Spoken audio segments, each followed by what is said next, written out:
Yeah.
Hello, love.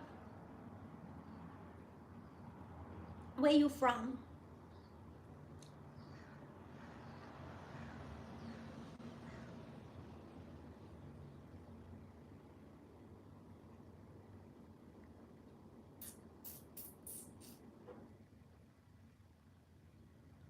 Cut me loose.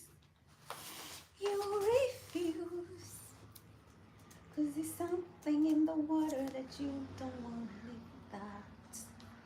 You keep tugging that invisible thread. If I don't,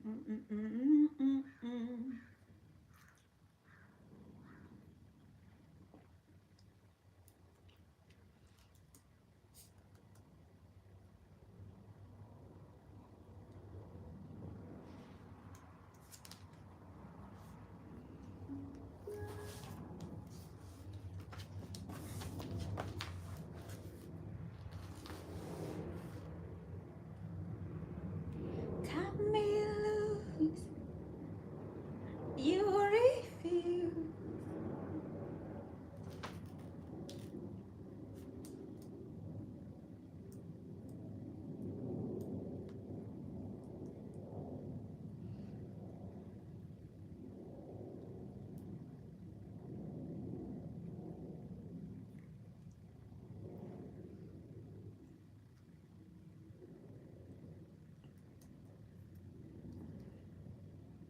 Okay, let me see.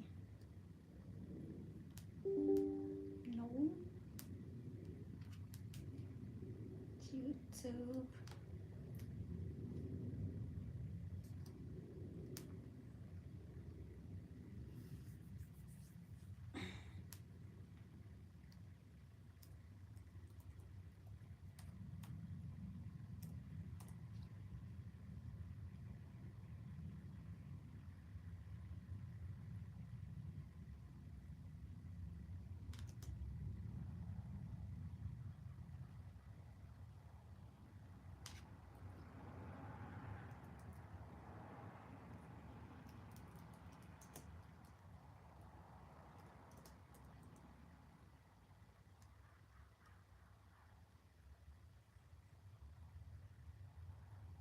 Let me try this one.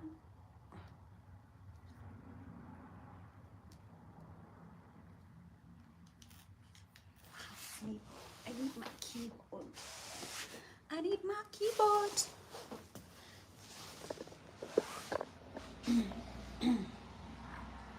Cut me loose. You refuse. Cause there's something in the water that you don't wanna leave without. You keep tugging that invisible thread. Da da da da da da da da. Okay. It's a terrible, terrible lie. Cut me loose.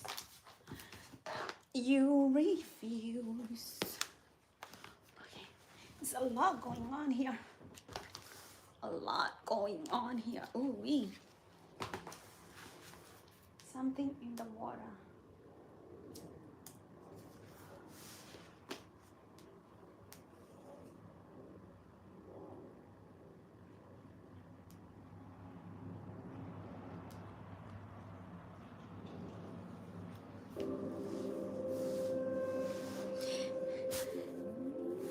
Hello, Gabby. Gabriel. Say Say Okay, fine, I'm gonna end it tonight. Something toxic holding on to me for dear life. A terrible, terrible high. Waiting years on irresistible light. You say you and the air was all that I needed not to die. A terrible, terrible high. I don't know how this goes, but there's something in the water that you don't wanna let go. Cut me loose. You refuse. 'Cause there's something in the water that you don't wanna live without. You said goodbye and then I put you in my pocket in case somehow I forget I don't need you and lose my breath. A terrible, terrible end. You keep tugging that invisible thread. It's right on you for a moment, I lose my head. A terrible, terrible bed. But I don't know how this goes, but there's something in the water that you don't want to live without. Cut me loose. You refuse. 'Cause there's something in the water that you don't want to live without.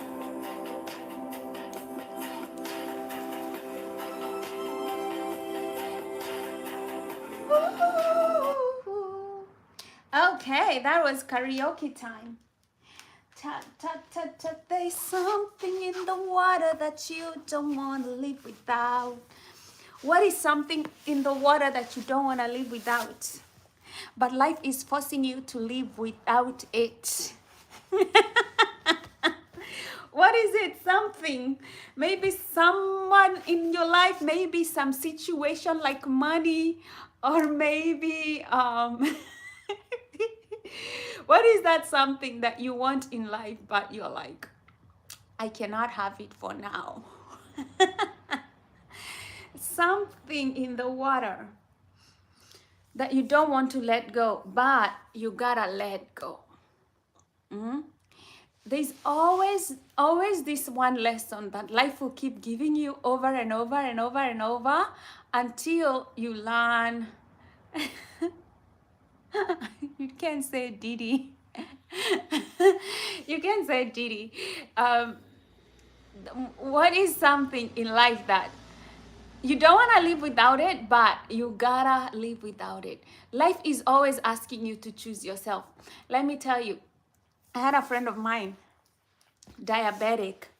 And when you're diabetic, you have a choice to choose the nice things that you like eating or yourself and your health. So you can't keep falling into that temptation. You always have to choose your health in the end and decide, yeah, I'd rather eat kale and cabbage than eat like something that I like. Scotty says you're very beautiful. Thanks, Scotty. Nice to see you. So what is that one thing that you gotta choose yourself, love, over that one thing to choose yourself? Maybe it's somebody you're in love with that you have to let go, and maybe they don't treat you well and you have to let them go, and you choose yourself and your peace of mind. Letting go is a real thing in life, and this lesson will come over and over and over and over until you learn that it's a lesson that you had to let go, to choose yourself, to love yourself. This lesson will come in many fashions, in many forms. Maybe it's that one job that you go to and people don't like you there, and at one point you will be forced to choose your peace of mind and yourself and leave that environment and look for another environment. RG, what's your name? RG Paul. Thanks, love. Thanks for coming in my channel. Make sure you double tap to like, and also contribute to the topic of letting go.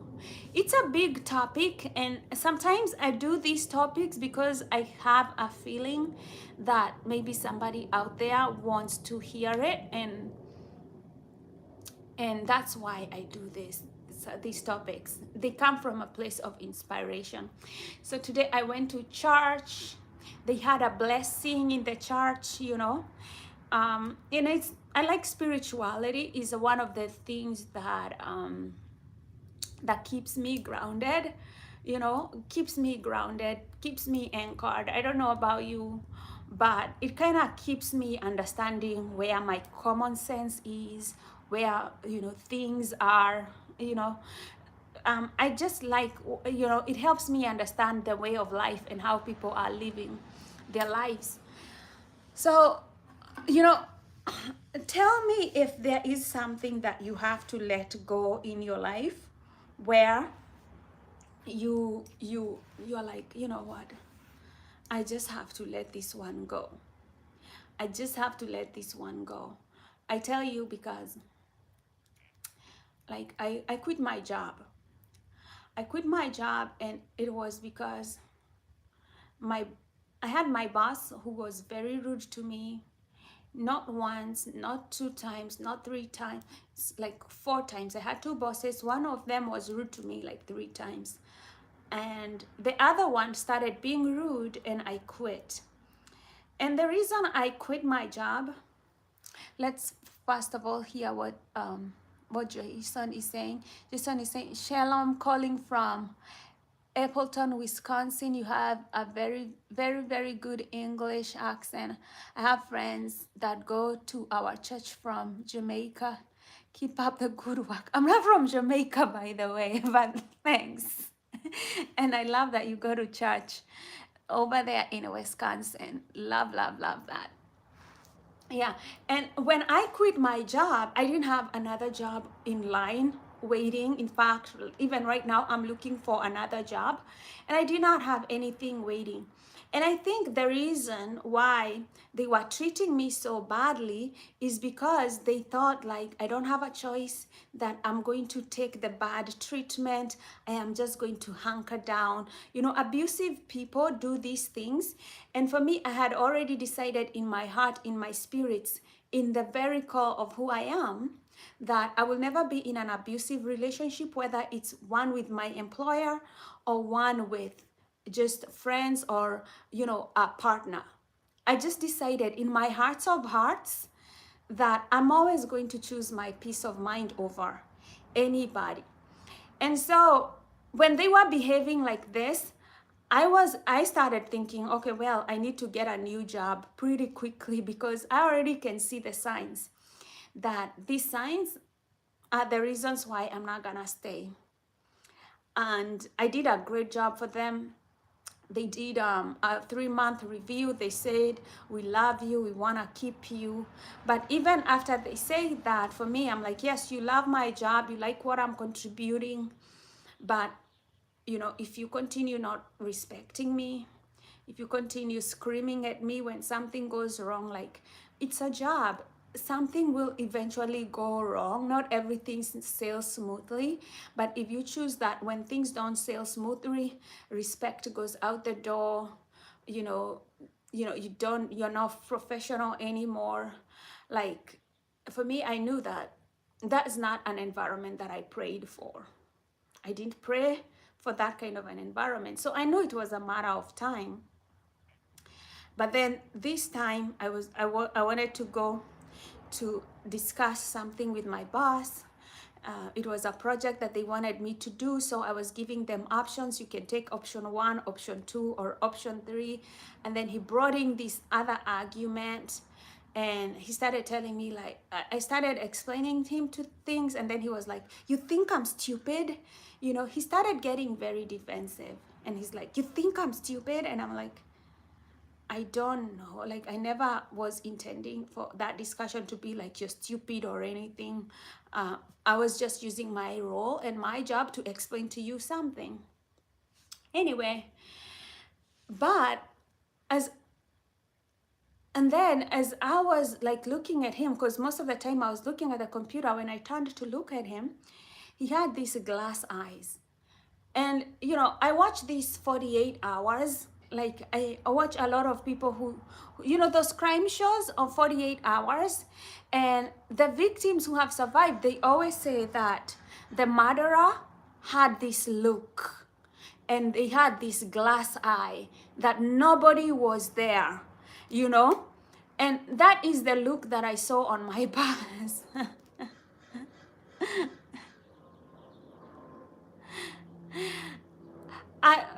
Amisha says how much I think it was down to racism or me being an immigrant. To be honest, I think it was me being female. Maybe being female and being immigrant. You know, I just think they were deeply disrespectful people. But I also think that they don't have a respect for women either. That is what I got. You know, some men, when they don't feel strong in their masculinity, they will attack women because they're not comfortable with being masculine. And when you're feminine, I don't know why that triggers them. When you're professional, you're immigrant, you're female, it can trigger a lot of people. It's a triggering thing, you know, because I think sometimes if you meet somebody who is racist, right, they think that in their racist small brain that you don't value yourself, that you don't respect yourself. But then they're faced with the reality that you value yourself, you respect yourself, you're very professional, and you demand a certain level of respect. You know, that's not how they are being conditioned by Fox News, right?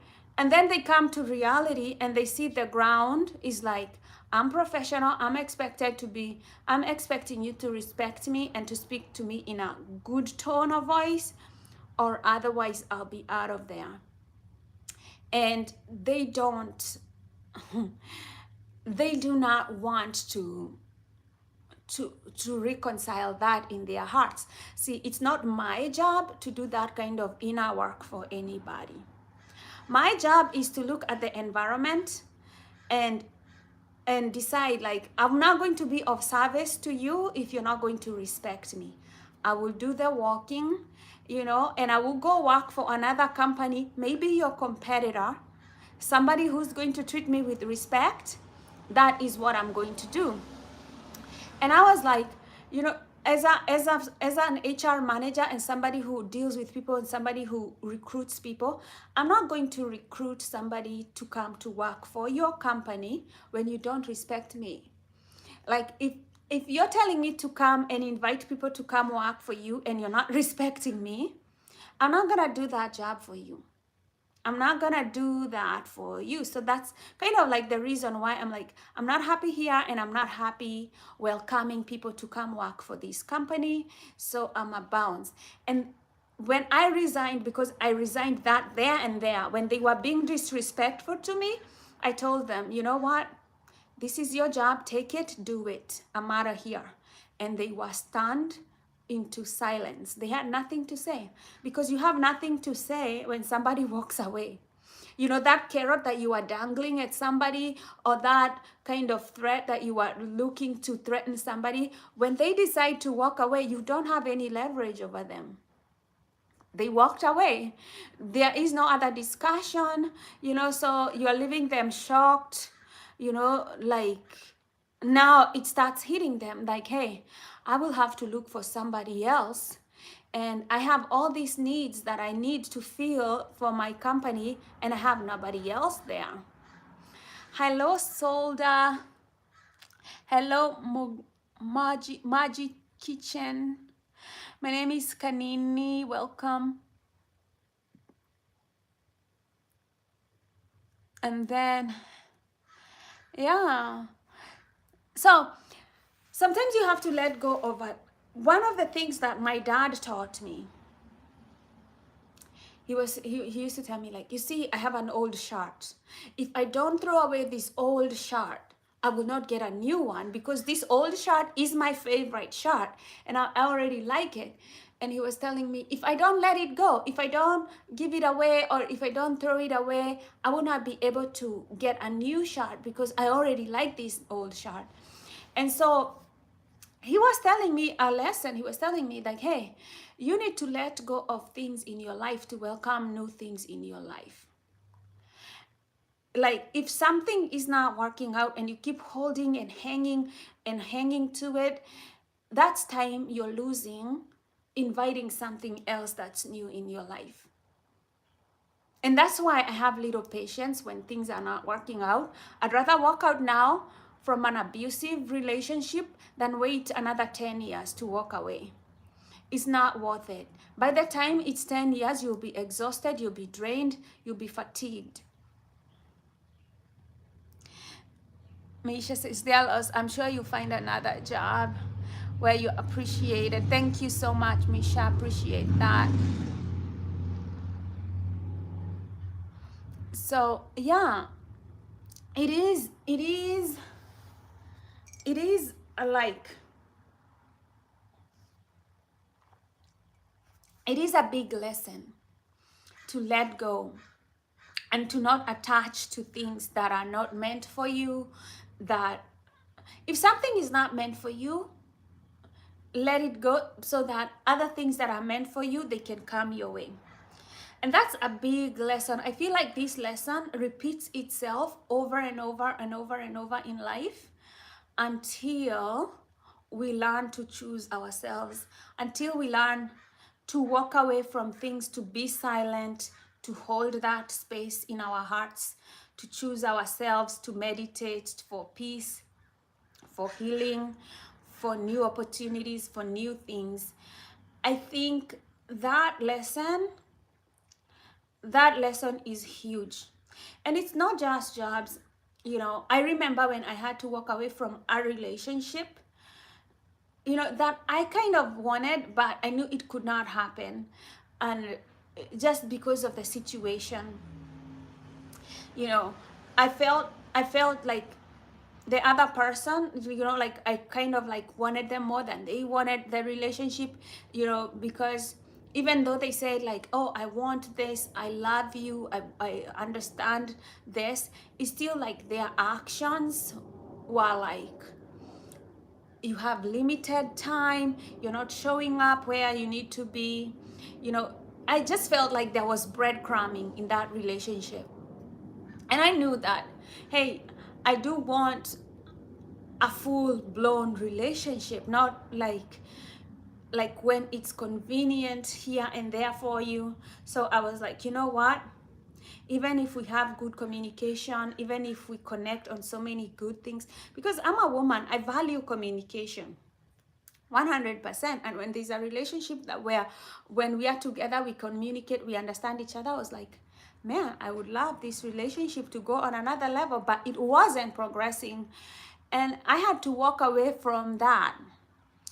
And I can tell you, that's not an easy thing to do, you know, but, you know, you break up with somebody, you hold your silence, you don't communicate to them, whether you're going to block them or whatever. You know, that's what I did. I kind of like, I'm going to block this relationship. I'm not gonna pursue it. I'm just going to let my silence and time and distance kind of like heal. So I open up myself to a new level of energy, a new beginning, a new everything. You gotta decide to choose yourself sometimes, and that means walking away. That means letting go. And I don't know who this one is for, but sometimes you just have, whether it's a job, whether it's a relationship, something that is valuable to you, sometimes you've got to walk away. I had a friend of mine who, after she went for a divorce, she had to give up the house that they were living in. And you know, this is the house where she had a lot of good memories there. She had her kids in that house. You know, she had like a lot of attachment to this house, you know, but she had to let it go and look for a new place, a new beginning, a new everything. It's not easy. Hello, Mr. Soda. Hello, hello. Mr. Soda is watching from Bangladesh. Awesome, awesome. Nice to see you here. You see, those things like we just sometimes have to let go are not easy. They're not easy. But sometimes you have to know that even if it's something that you are bonded to, what happens is you have a lot of neural networks that bond with that thing, whether it's a job, whether it's a person, whether it's a house. You have all these memories, they're in your neural connections that you have formed that tie you to that place, to that person, to that job. You have all these neural networks. But those neural networks, when you give yourself space, when you give yourself distance, those neural networks, they become weaker and weaker and weaker and weaker until that person or that place or that job goes out of your memory completely, because you have weakened the neural networks, the neural connections. And if you don't understand these neural networks, neural connections, you want to take my class, Post-Traumatic Bliss, I explain these things in detail. You can always do that. That's an option. But it's how the brain wires itself. It's a wiring in the brain. But that wiring in the brain can also become weaker and weaker and weaker. That's why you find yourself over time, you forget somebody that you were really attached to. Over time, you know, you get a new job, you get a new thing going on, you forget, you know, the job that you had, the relationship, the place you were attached to, because you move on and those neural networks, they get weaker. You know, Misha says, start with self-respect. Be it in a relationship or a job, if you're being talked down to or disrespected and you stay there, then it validates the disrespect. 100%. And I love it. I love it that you say that. It validates the respect. Like, I walked away because they left me with no choice. You know, when somebody is speaking to you in an angry tone and diminishing you and whatever you're trying to bring to the table, it reaches to that point where, like, it's not worth it for me. It's not worth it for me because of the level I have worked to gain my self-respect, to gain my self-love. Not that it wasn't always there, but for me, I tell you this because I grew up without parents. I grew up in an orphanage, and, you know, just growing with the trauma of that, you know, it doesn't give you a solid level, you know, solid grounding. So those are things that I really, really had to work hard for, to love myself, to respect myself. Like, these are lessons that I have worked so hard to gain. And for me to walk into a place and somebody disrespect me, I walk right out. I walk right out. I am unable to stomach that for 2 seconds, you know. And I think what that boss did not realize, I think they miscalculated and they mistook me. They really mistook me because, you know, we didn't finish that discussion, whatever we were discussing. We didn't finish that discussion before I walked away. I walked away, you know.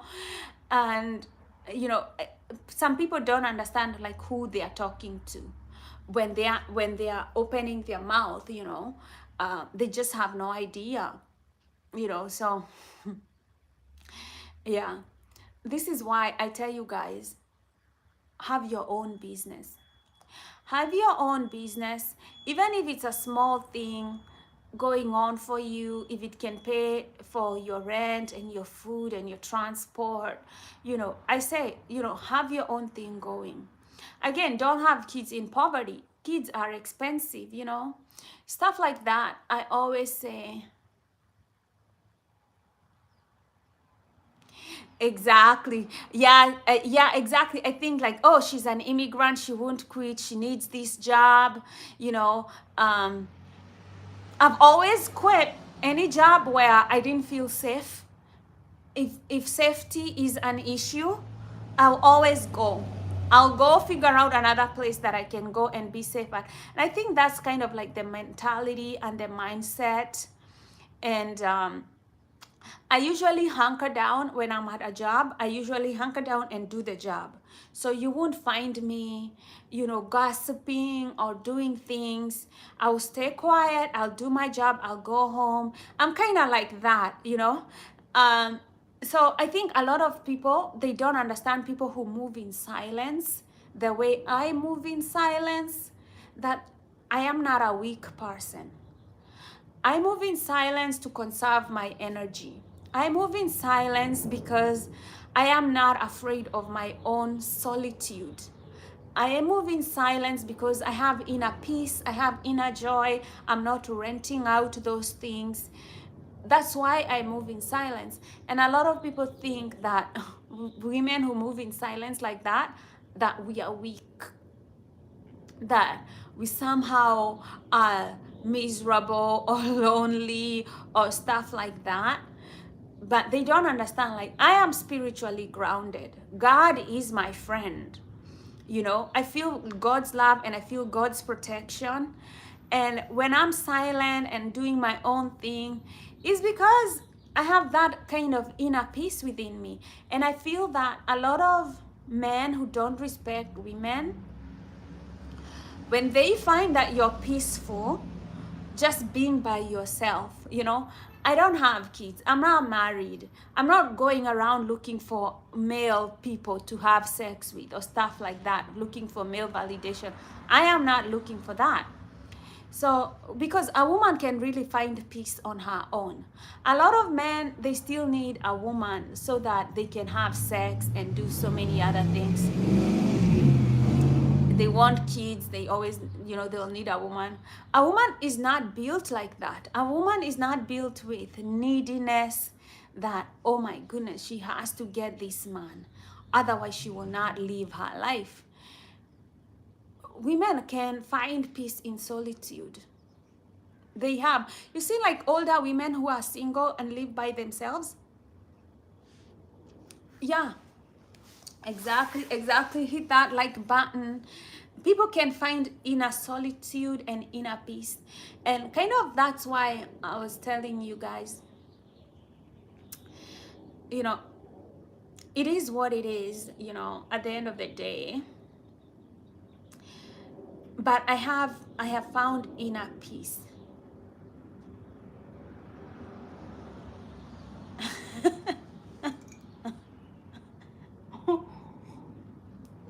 Misha says, I noticed you didn't say women bring a man peace. I don't. I never would advise any woman to be anyone's peace. If somebody hasn't found peace within themselves, they are probably toxic to you as a woman. Don't. Find somebody who has found peace within themselves. That person is content. When you meet them, they'll just add more to your life, because they are at peace. But somebody who is making you to be their peace, that is an energy vampire. That is somebody who wants to steal your peace. That is somebody who wants to control you. That is somebody who wants to mistreat you. You cannot be anybody's peace. If somebody wants peace, let them find the love of God within themselves. Hit that like button, double tap to like. Double tap to like.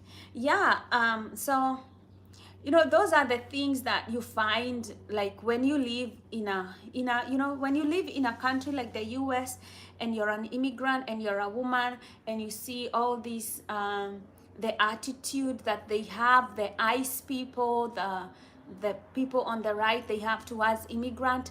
Those things, they trickle down from into the family level, into the workplace, into the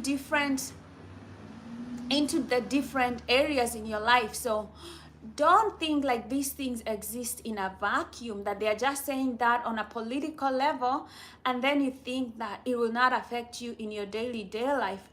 You really must think carefully, especially if you're a woman. I will say, if you're an immigrant woman, don't marry men who support like the Trump party. I'm telling you, for your own good, those men, they will be abusive to you as a woman, as an immigrant. They have no respect for you. If their politics say that they don't respect you, don't expect that somehow that person is going to change at home and they're going to respect you at home. And the thing is, those men, they're not finding partners here in the US. So because most women understand, who've lived in the US, they understand that these people are vile people. They are vile creatures. They are toxic. So nobody wants to be around them. So who's the target that doesn't know about them? The immigrant woman who doesn't know that MAGA is toxic. You know, these are evil people. These are bad people. These are people led by the spirit of fear. These are people led by the spirit of evil. You know, they have no problem shooting a woman or a man in cold blood. You know, these are toxic people. They will not be better to you at home. They will not be nicer to you at home. As a woman, you always have to think about, you know, how am I going to spend the next 10 years of my life? Am I going to be happy in a nurtured relationship, to feel protected and loved? Or am I going to be living in fear with somebody who doesn't like me, with somebody who's probably threatening, oh, you won't get your US papers, they're going to dangle them like this to you, stuff like that? Do you want a partner like that, or somebody who actually loves and values you? Most of these men looking for immigrant women, I'm sorry to tell you, if they are MAGA, if they are on the right, they are looking for somebody to control. They are looking for somebody to mistreat, you know, because they cannot have that with other women who are well educated, with other women who are well independent. I say, as a woman, you don't need a man. Start a business. Ask God to help you. God has never forsaken a woman. Read the Bible. He never ever forsake a woman. You can start a business. The books of Proverbs 31 says, a wise woman builds her own business. Why would God tell you to start your own business as a woman, as a wise woman? Because God does not want you to be controlled by your boss. God does not want you to be controlled by your husband. God does not want you to be controlled in your own age, in your old age, by your children. God wants you to have freedom and enjoy life. Because God says, whoever trusts in a man is cursed. Anybody who brings their trust in a man is cursed. Your hope always goes to God. Your hope always rests upon the will of God. So I want you to be a strong person and to purpose to be strong. To purpose to be strong and to put your faith in God, because God cannot let you down. It is the truth. And you can always let go of evil things. You can always let go of environments that don't nurture you, environments that don't grow, that have no growth, that stifle you. Let them go. Let them go, because something beautiful is going to happen. There is always something good on the way for you. Always. There is always another better job on the way. If that relationship did not work out, another one is on the way. You know, miracle after miracle will follow you. You know, miracle after miracle. Another big thing is on the way. Another better business. A better business is on the way.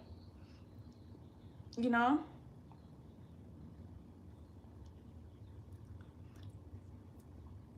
women over 30 start your business. Once you hit 26, I tell you, start a business as a woman. Start a business when you're 26.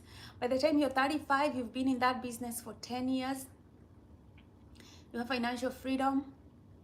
Nobody's controlling you. Because a lot of people just want to control women. They do. They do. So anyway, that is me. You know, I want you guys to give you an update of what happened in my life. So I quit that like a week and a half ago. Yep. I will probably do surgery. Okay, look at my hands. You see my hands, I have hyperhidrosis. I don't know if you guys have hyperhidrosis, but this is a real condition that I have. I also have it on my feet. I don't know if you see it. Anyway, it's a condition where I get sweaty. Like, look at how sweaty those palms are. That is hyperhidrosis. Anyway, I saw a place in LA that they can do surgery to stop the hyperhidrosis. I'm curious about it. I am going to kind of start talking to them about it and see if there is a surgery I can do. It will be nice. Let me tell you, it will be one of those things in my life that I'll be so happy if I stopped having this hyperhidrosis. You see how sweaty my palms are? So when I was around, let's say 6 years old, and we used to go to the playground to play with other kids, and we had to hold hands. Most kids did not want to hold hands with me because they thought I put saliva on my hands, but this is hyperhidrosis. Your hands are always kind of wet because you have more sweat pores. And so yeah, they told me about Botox injections, but Botox injections, they're expensive and you have to do them all. Imagine having to put Botox injection all the way, and it's a neurotoxin. So anyway, so I don't like shaking people's hands at all because, like, you know, I have sweaty palms.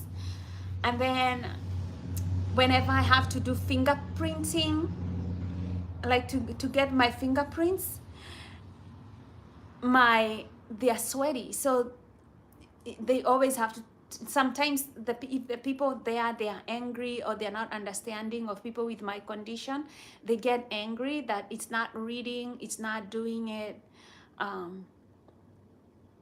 Yeah, so I get very conscious whenever I have to do either fingerprints or go for an interview, whether I have to shake people's hands, just stuff like that. Or if I am nervous, I sweat even more and my hands will just betray me. like, you know, like if you go to an interview and it's a situation where you're a little bit nervous, my hands will not lie for me. They will sweat like water. And I have to be like, you know, have to explain myself. I didn't want to do Botox injections. They had told me they are like $600. $600 to do like Botox injection on my palms. And I was like, dang, that's a little too much. Not a little, way too much for me. That is like really milking it for me. I was like, okay, I've lived with this condition, but now I see they can do surgery. So I think I'll prepare to go under the knife sometime this year. We'll see if my insurance can take it. Because right now I have to use the medical, the government one, because I don't have a job. I'll see if I can use it. So wish me luck. That's what's happening in my world. Hit that like button. Let me know. Yeah, so that was kind of my spiel for today. Yeah, kind of like just letting go things in life. Sometimes things don't work out, you know. Yeah, it's bittersweet, but sometimes you just have to move on. What I noticed is like when I am silent, I don't reach out, I don't talk to people, I let it slide, I let things go. I noticed that when I am like that, I just let it, like I am silent. Whether, let's say, for example, if I decide it's a breakup and I decided to, I'm blocking this contact, I'm going no contact forever, the rest of my life, and I process that emotion, that feeling in silence, in quiet, I let time heal. You know, I visit a new place. I like travel therapy. If I'm healing from something, I'll just get out of town for a few days, see something different, reset that energy, not to talk about it. I feel that my mind kind of resets quickly. I always say, guys, I'm never afraid to tell you guys about psychedelics. If you like magic mushrooms, they can also help you reset your nervous system. Talking to friends, like also even doing a video like this, it kind of helps me sometimes, you know, regulate myself, come back into it, like listen to you guys give me advice or encourage me. You know, that kind of energy really helps to help you, like in your life when you're dealing with something, when you're deciding to move on with something. It really helps. So thank you so much for always being here, liking my channel, being supportive, helping me as I live my life and as you're living your life, and our stars colliding and helping each other, kind of, you know, make sense of our time and space here under the sun, under this beautiful sun. Hola, Ismail.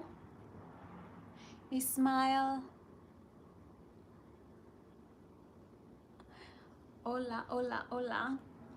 Hit the like button, subscribe. You know, this is Post-Traumatic Bliss. We talk about regulating our nervous system, helping move on.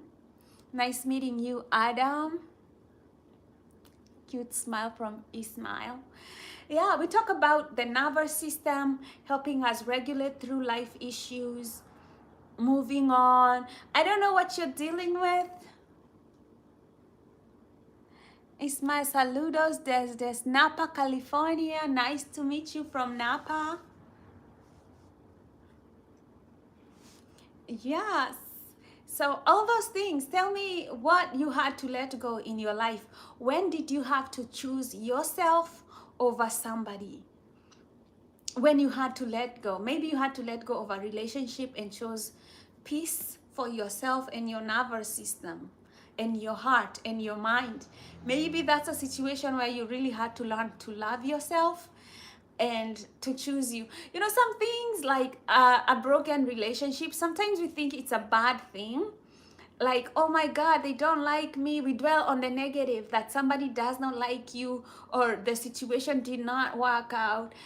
But we forget the lesson that we were supposed to learn was the lesson where we chose ourselves.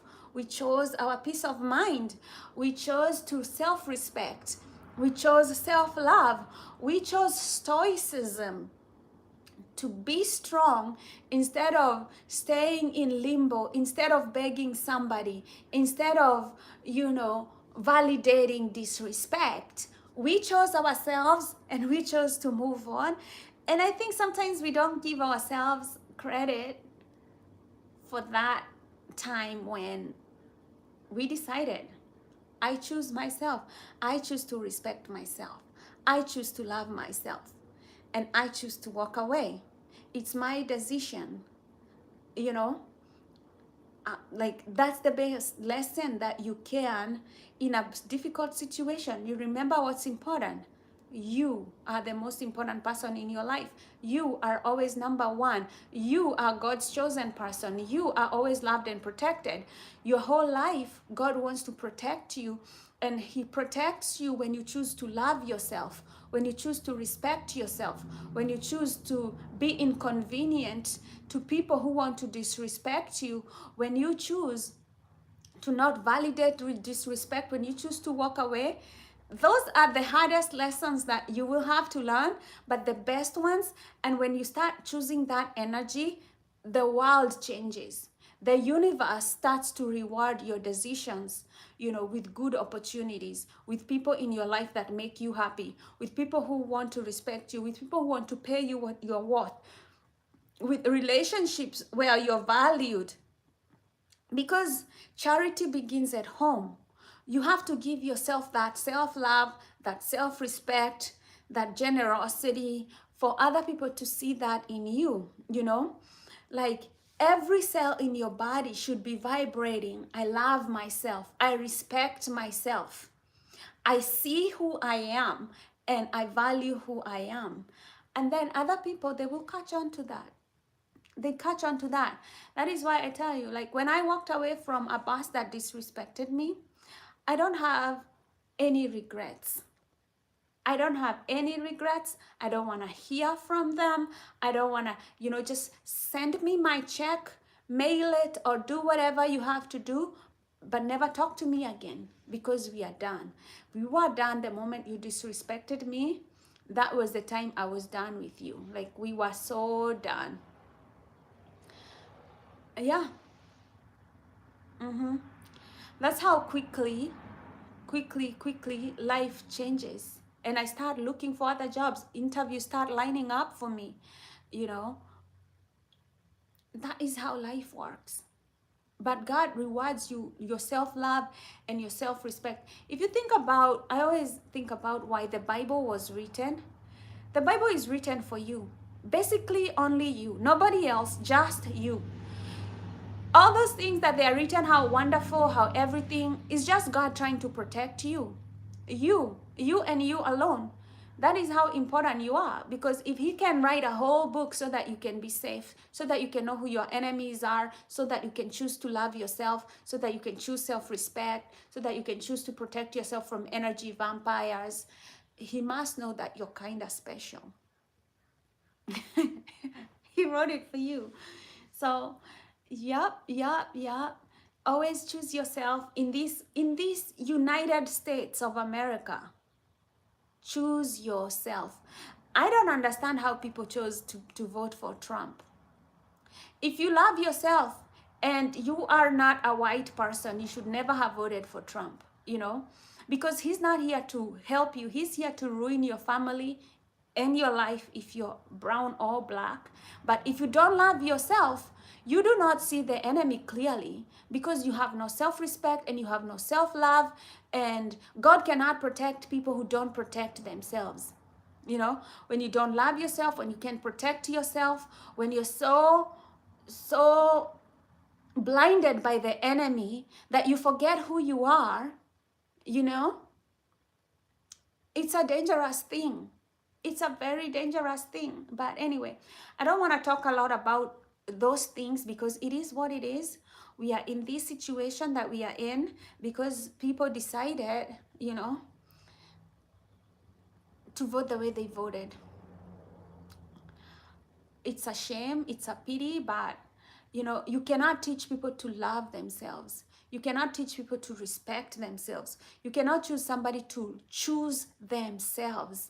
You know, these are spiritual lessons that if you don't value yourself, like nobody can teach you that. And so you see how people are being disrespected and they're being deported. ICE is shooting people. No respect for human life. You cannot teach people to choose themselves over voting for the rich. You know, pretty much the people who voted for this party, they chose the rich to be richer and for the small businesses to be crushed by tariffs and for the middle class to become poor and you know, for high prices. Like, you cannot teach people to love themselves, to respect themselves, to choose themselves, to understand situations that affect them clearly so that they can make good decisions. You cannot help other people, but choose that for yourself. At a personal level, the things that you can affect, choose that for yourself. Because it is sad to watch. And yeah, that's why I said the whole Bible is written so that we can love ourselves, so we can know what the game is, how it's being played on this planet, and so that we can choose ourselves basically. But you cannot force anybody to love themselves. If they don't love themselves, it's very, very hard. You've seen like people who relapse, like let's say somebody has drugs, and I'm not going to say like people who do drugs don't love themselves, because drugs are kind of like one of those things that are hard.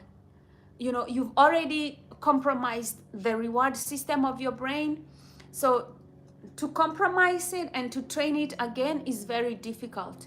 But it's very difficult to get over that without self-love.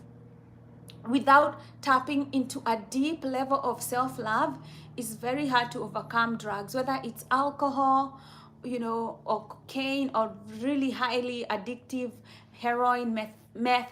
Okay, let's say heroin, meth, and cocaine, like those, even when you love yourself, they are really hard to break, right?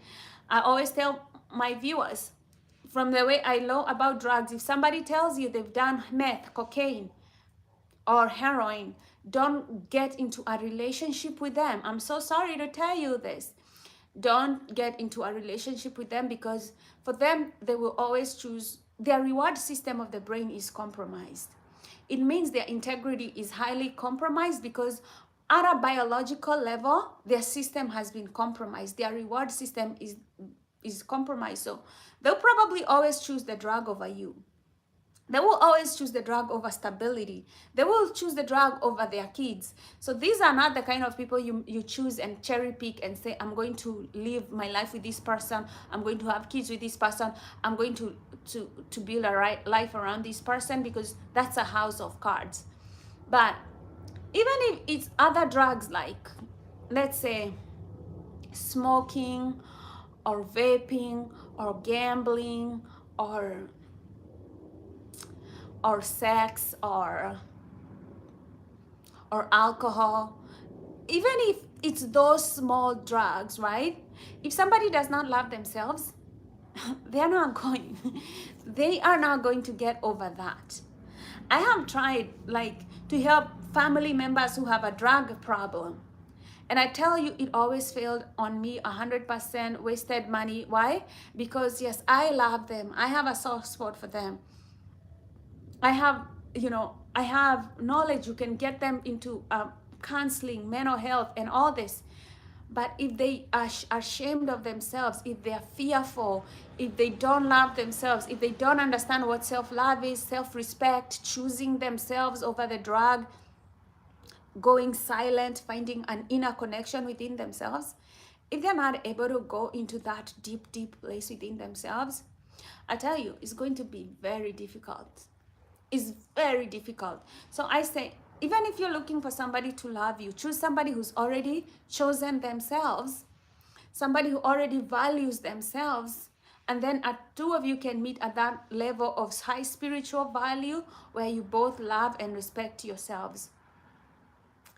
Because otherwise, you can't trust people who don't love themselves. You can't trust people who don't choose themselves. It never ever works.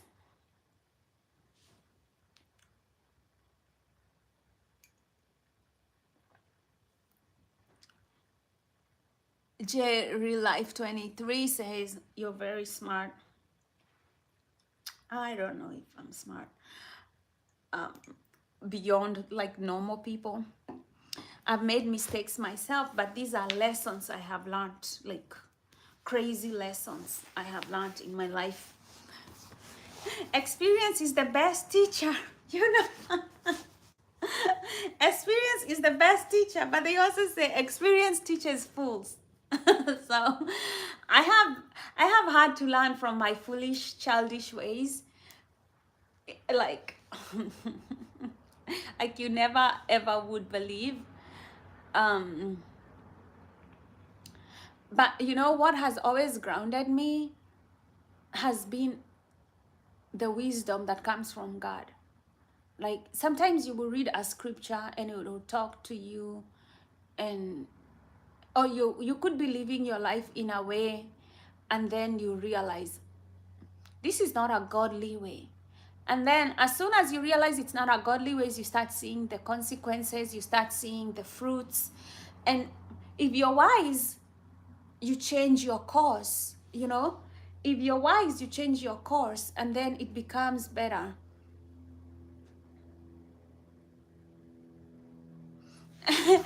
Pain. Pain as well. Pain as well.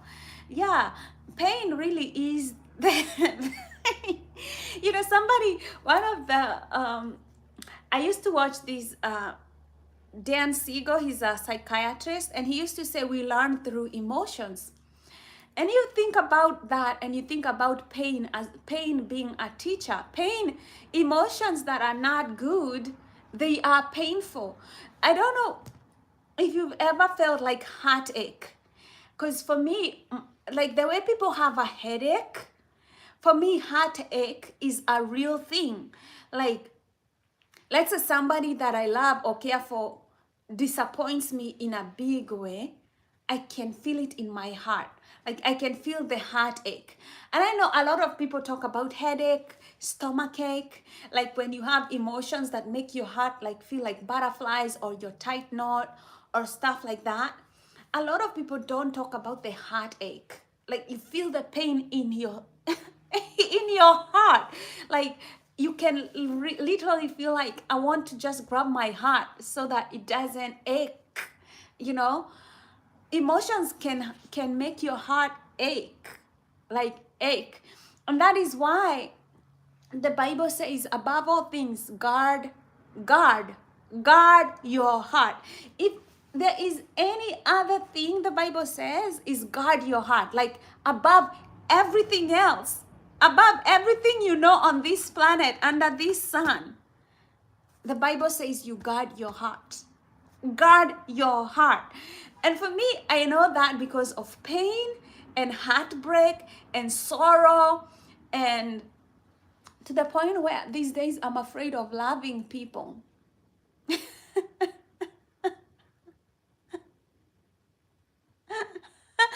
It makes it makes you change, hopefully for the better. Yeah, I have had the heartache, and now I'm like, you know what? I don't know if I want to love anybody. Is the reason why I'm not sure I want to have kids, because I don't know if I can afford to hear like my heart is out there jumping around, doing things, getting heartbroken. Because when you have a child, it's like your heart is out of your body now. It's out there walking, mobile, doing things that you cannot. I don't even know how parents control their anxiety. I have no idea how parents control their anxiety when they come to their kids. If a relationship can hurt me and bring me heartache, and or a betrayal can bring me heartache, can you imagine your kid just being out there in the world? You don't know where they are. Like, I don't know how people survive. I have no idea how being a parent you survive that. But it would be like for me a moment of anxiety all the time.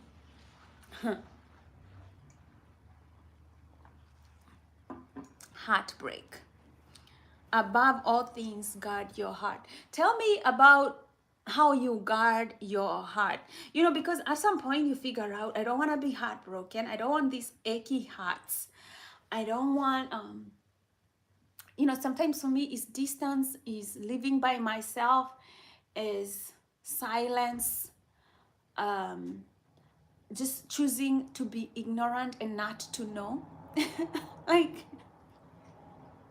I know this sounds bad, but sometimes I just don't want to know how people are doing. I just don't want to know because somebody might tell me something that's depressing or some problems. Like sometimes I just don't want to hear somebody else's problems. I figure out I have enough of my own. I haven't heard any, I haven't heard that before. When you have children, is your heart walking around you? It is though. It is though. I don't know how parents live with that. You can easily get so heartbroken. Out of the heart, the mouth speaks. I've always thought about, you know how people say women, we fall in love with what we hear? And the other day somebody said the heart, like your ear, the heart, right? The word's ear is in the middle of the word heart. Out of the heart, your mouth speaks. So what we hear is really important. Even women fall in love with what you hear because the heart and the hearing, like those things, you know, if you're a good listener, people will tell you things and you will know what is in their heart. You know, if I really, during the election, I really had to stop. I mean, they were not people, my friends, but I used to go to this coffee shop and a lot of people there were Trump supporters and all that. And I've always known, because I've always known that that coffee shop, most of them are Trump supporters. But it's the things that sometimes people say and you can hear like out of their hearts, like they say these things. And like one lady, God bless her heart, she said, well, we have to vote for Trump because we have to choose ourselves over everybody else, you know, like it's our life. If he's going to make our life better and not make other people's life better, well, we gotta choose ourselves, and everybody has to choose their own interests, and that's about it.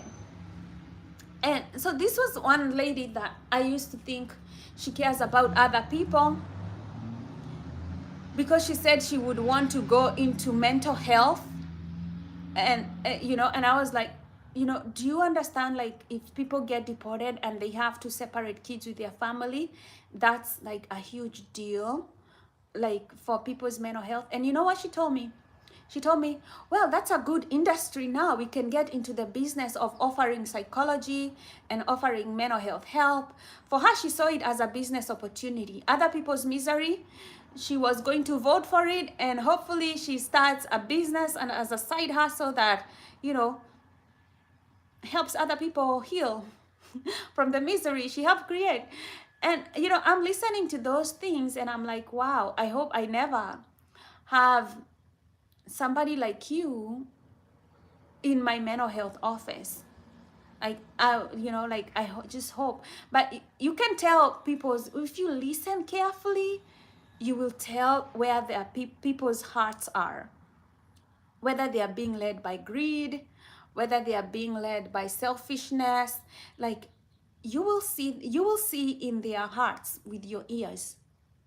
Out of the heart, the mouth speaks.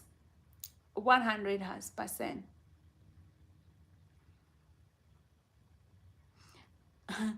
Yes, of course, I've been to college.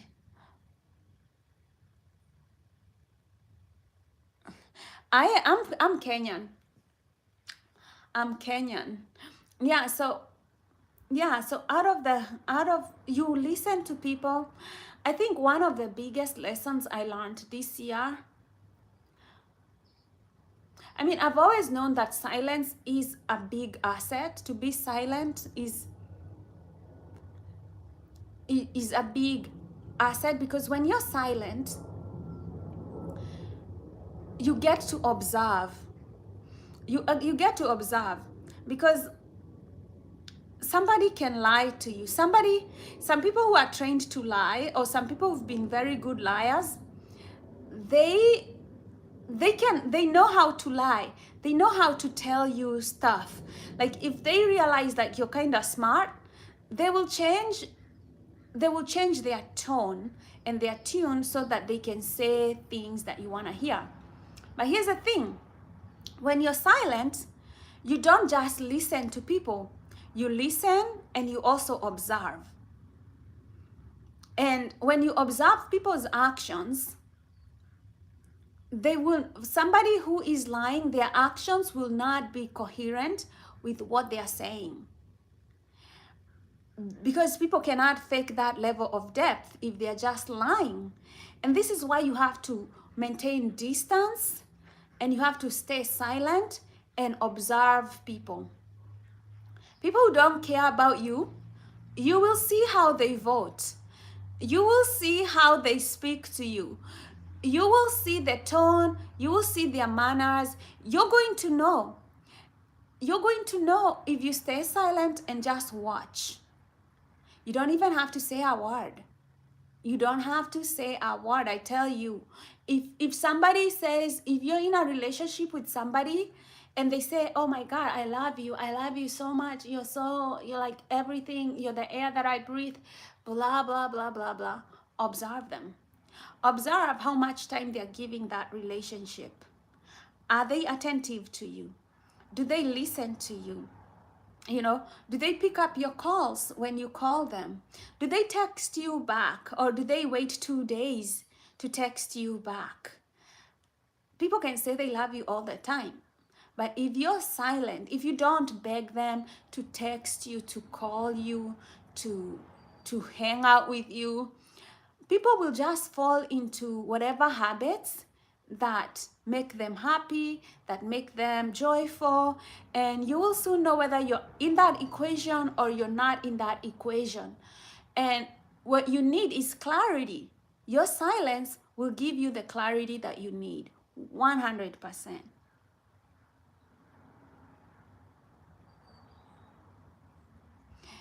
Just listen more than you speak. When you listen, when you stay silent,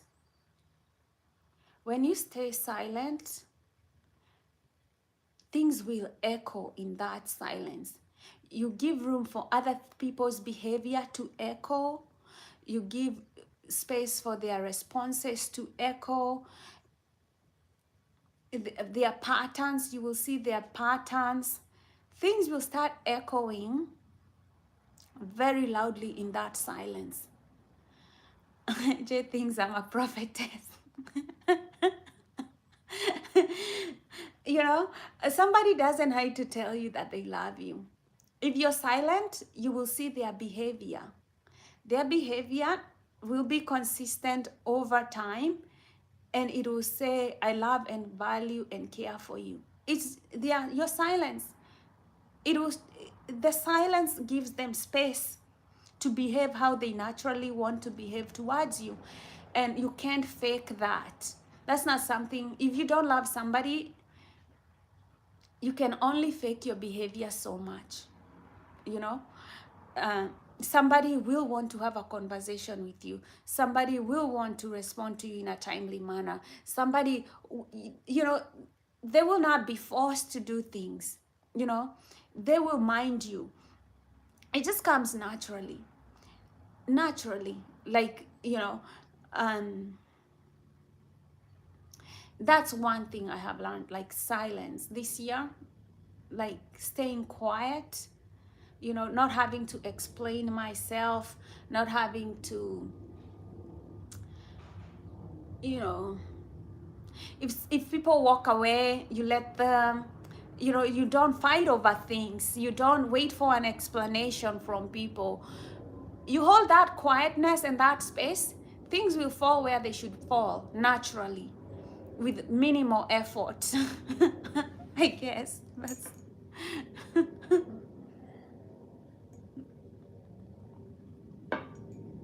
that, you know, that's what I learned. And then one thing, if you do that, some people will feel intimidated by you because you're no longer needy. You're no longer chasing. You're no longer wanting. You know, a lot of people will feel intimidated by, you know, by that. But it also wins admiration. They will feel a little fear because they understand, like, oh, this is not a person I can just lie to. They feel seen. They feel exposed.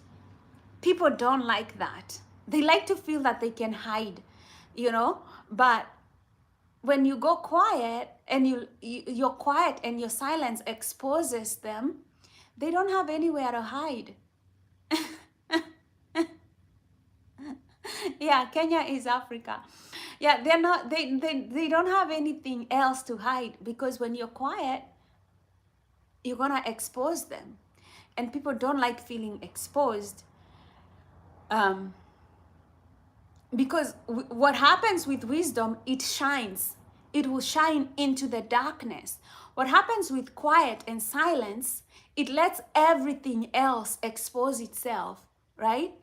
And you hold that quietness and you hold that silence, you let behavior expose itself. You know, you let their words expose themselves. You judge their heart. You're there, quiet, listening, observing, you know.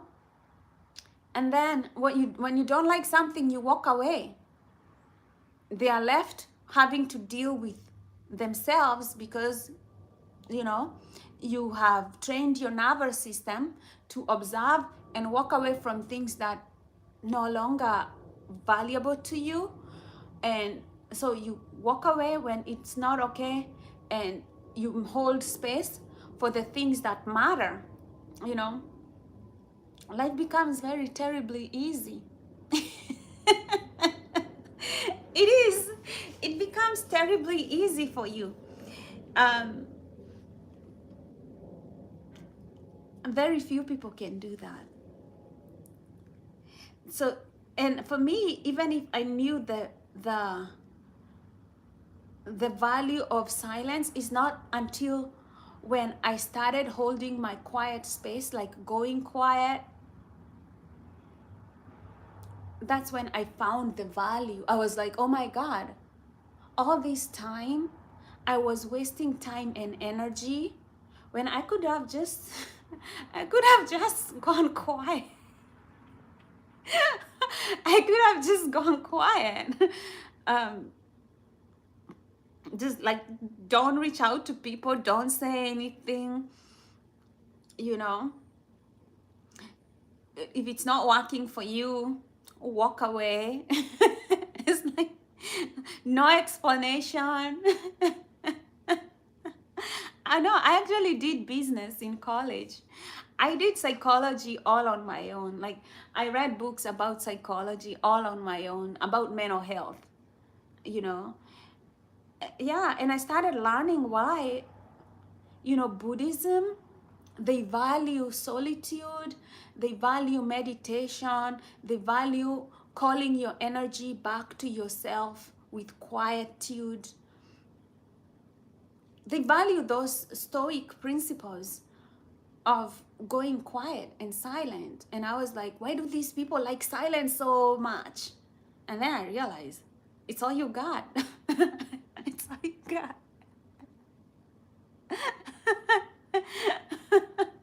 Just says I'm like an angel. His spirit feels safe, listening, peaceful.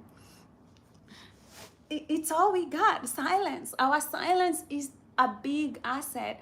I don't think we are taught a lot about holding that space, going quiet. You know, the people who care about you, they will remember your birthday. You don't need to remind them, hey, it's my birthday, right?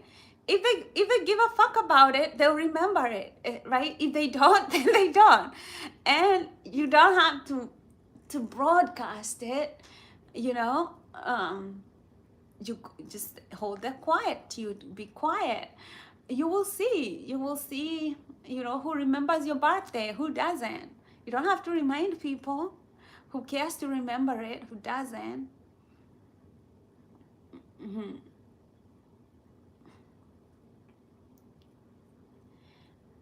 Yeah, I guess that was my biggest lesson. Um,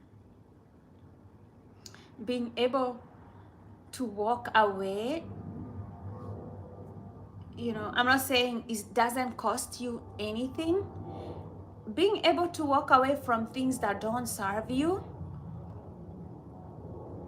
but things that you've been addicted to, will cause you heartache. But that's the price for walking the wrong path. There's a price for everything. That's why you guard your heart. That's why you guard your heart, because there will be a time you walk the wrong path, and then there's the other time when you have to make a turnaround and choose yourself.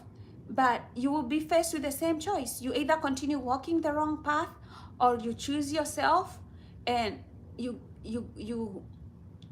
decide to walk away. You're going to miss that path that you've been used to. You're going to have withdrawal of that path you've been used to. You're going to have a heartache. But then if you're strong, you give yourself, you know, a month, it becomes lighter. 3 months, it becomes better. Maybe 6 months, you've forgotten about whatever path you are on. Maybe you are with the wrong person. Maybe you are in the wrong job. Maybe you are in a wrong relationship or in a wrong place. You know, you give yourself time and you adjust to a new rhythm. Jay, ask. So we have to let go. Letting go is not easy. But if you're letting go of something, you know, take time to maybe take a small road trip. Go for 3, 4, 5 days. Let your mind see something different so that it can start adjusting to a new sense of things. You know, see something different. Maybe go visit an old friend, an old relative, some place you've never been, or go on a vacation. I always say you have to really understand the mind.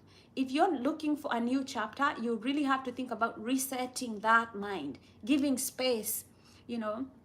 So if something bad was to happen around here, I would give myself space and probably go on a road trip. You know, give myself some space to reset my brain. When they say like a change is like a rest, they know what they're saying. Like when you change, you know, you're in an environment you don't like, or you have these emotions that you don't like to feel, and then you decide, I'm going to change right now. I'm going to change the place I am right now. I'm going to, you know, go on a road trip or go something. You will be peaceful immediately. Your mind will be peaceful. Or maybe you want to make a business deal and it's giving you anxiety. Go on a road trip. Before you go sit with those board of like the people that you need to make a decision with, go on a road trip, reset your brain, and then you will be a little bit better anchored to come and close the deal. I told this advice to somebody and he ignored it, and he lost a business, a $1 million contract. He lost it because he did not listen to good advice. But, you know, I always expect that people who don't understand like how much I understand psychology, they will not listen to my advice. And I accept it, but, you know, he lost the deal. $1 million contract. I told him, don't make that deal when you're in this energy, because you're angry, you're anxious, you're just giving bad vibes to your client, because I am catching them. And I told him, you know, go take a break, like go to New York, take a break. You don't need, then come back with our already reset energy and talk to them. But he didn't.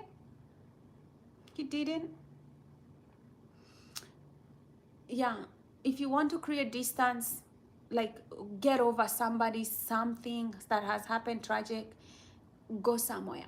Go somewhere, leave your environment, go somewhere, create the quietness and the distance and a new environment. That will reset your brain. If you're not able to travel, I always say people take magic mushrooms, psychedelics. I know the world is not advertising on them, but let me tell you, doctors, lawyers, everybody who understands mental health is microdosing. I would not give you this advice if I wasn't aware that they were, but it's hush, hush, hush, hush. Nobody's talking about it. It's hush, hush, but it's going to be probably the biggest business since weed when it comes to mental health, like psychedelics.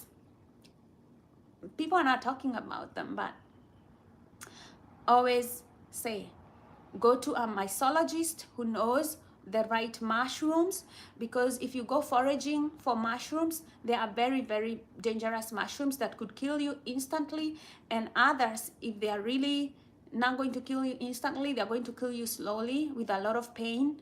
So don't go around foraging mushrooms. Don't go around foraging mushrooms, because mushrooms can be used to heal or to poison or to just for eating. So it's a double-edged sword, but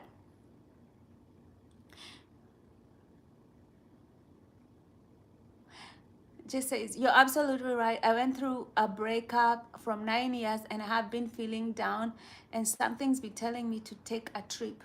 Yeah, take a road trip. Let things bring in freshness to your heart, to your mind, because when you're trapped in that sadness, in that same energy, in that, we heal through energy. We heal through energy. So if your energy is feeling broken down, trapped in a sad place, what are you going to do to heal that energy if you keep doing the same thing over and over again? That energy is not going to just change itself. You need to take that energy and release it somewhere in the universe, in a beautiful place, and reset your program. But you have to be mindful of your energy, understand mental health, to understand these small things that you can do to heal yourself. Otherwise, you can be trapped for years in the same energy, because energy, you gotta understand energy and how to transform energy. Everything is energy, you know. You have to understand your energy in terms of frequency. Frequency and vibration. Energy, frequency, and vibration. So when you're going through a breakup, you're vibrating at a very low frequency. Your energy is not open. Is not open. And when your energy is not open, it will affect the way you do business. It will affect the way you interact with people and the kind of energy that you're sharing and bringing them. So if you're broken up, you won't understand it, but the way you talk, the way you interact with people, they'll be like, that guy is so sad. He went through a breakup. I feel so bad for him. Because that's the vibe that you're giving other people. Because that's the vibe that you're giving other people. They even start feeling sorry for you. You know, you're not putting them in the space of thinking about you like, oh, that guy is a businessman. You need to call him if you need this get done. You know, you see how energy works? You want to put people in a place where they feel energy coming from you is energy of opportunity or energy of bringing you good things in your life.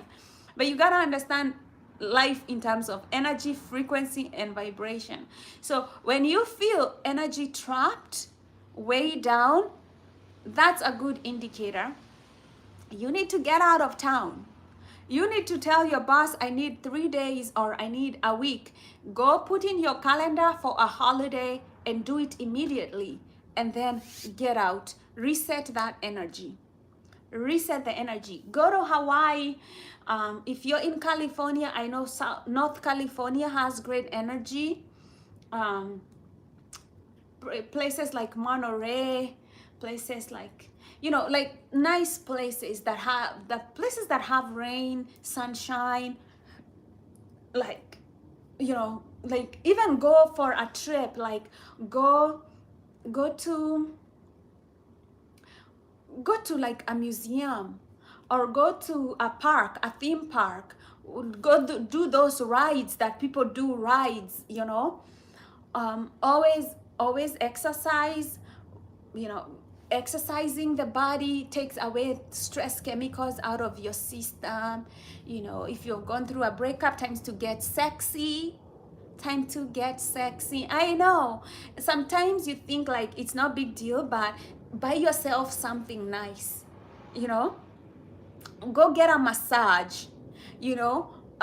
Go to the gym, you know. Start drinking water. Get into this healthy craze where I only eat organic. Okay.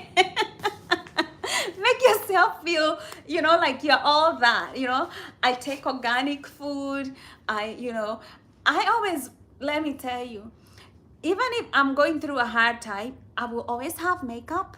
I will always have my hair done, and I always have my nails done. Okay. I'm not going to tell people like, hey, like I'm miserable. Okay. Okay. Those are conversations I have with my therapist and God. Okay. Have a therapist, somebody you can talk to, somebody who understands you. Always works.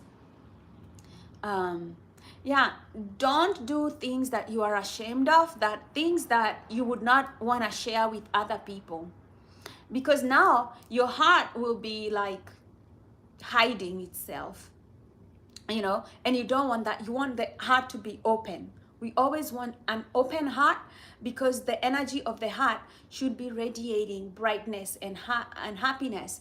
So when you're going through a breakup, your heart is closing, right? Is closing. You don't want to open your heart when it wants to close, because when the heart wants to close, the heart saying, I need protection. I need you close your energy from other people until I heal. That's why people go to meditate.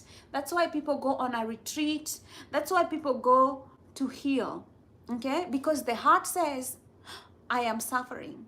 And there is nothing bad like a heartache. For me, when my heart aches, everybody else is canceled, because my heart is number one. Okay? My heart, number one. So,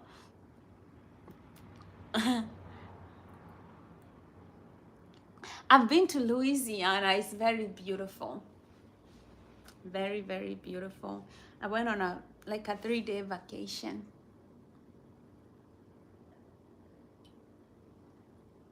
The food, one of the best foods I've ever had in the whole world. I had a great time in Louisiana.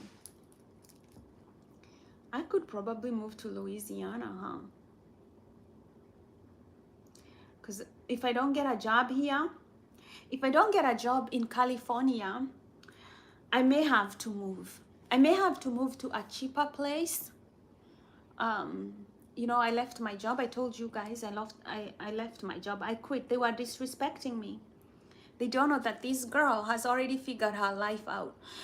You know, I've figured out that my heart is king. Like, I don't need to go to a job to get money and then I am unhappy because they are disrespecting me. Because all I want is happiness.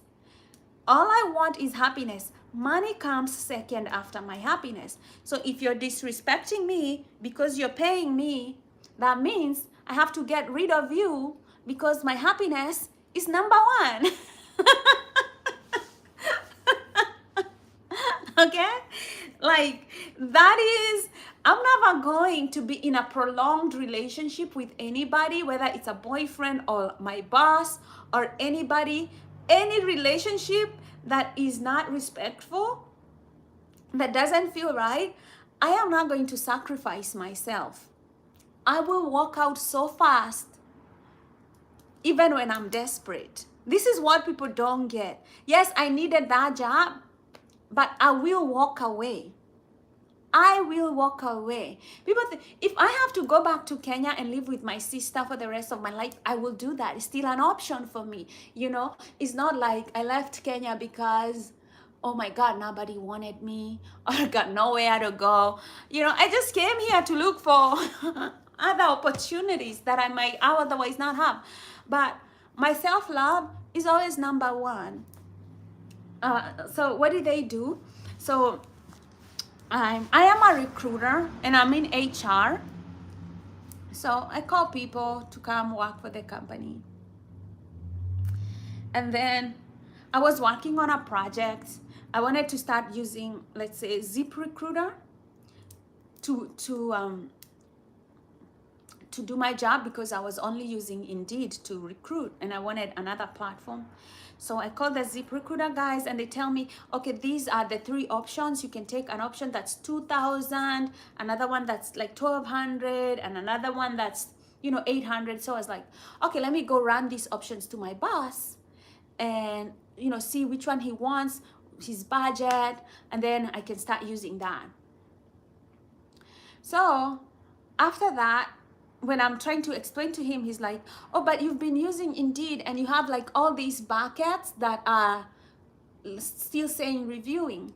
So I was trying to tell him, so in Indeed, I was telling him, when you get a bucket, like people apply, you go look at their resumes. Once you look at their resumes, they go into another bucket says reviewing. So they come from the bucket that says new, and then they move to another bucket that says reviewing after you have looked at the new resume. So I was telling him, these ones that say reviewing, those are resumes that I've already looked at, but they move from new to reviewing. So what you need to look at is all these ones that say new.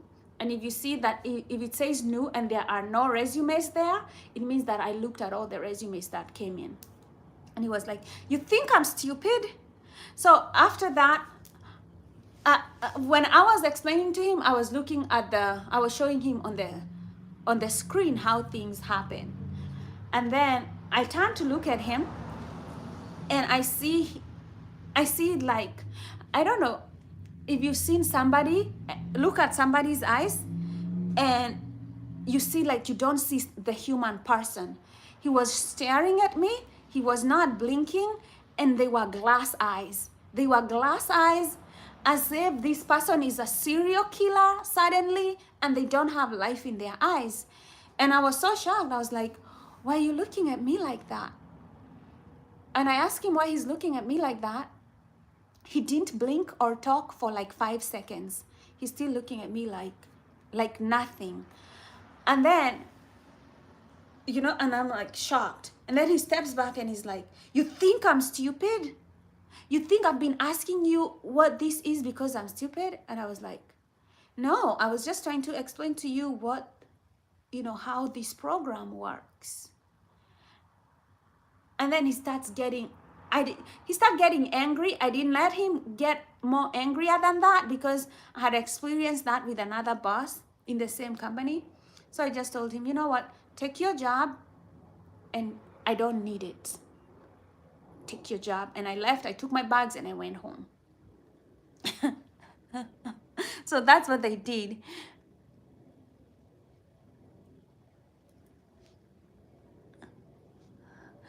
I like Louisiana. That's a good place. Probably start a business if I move there.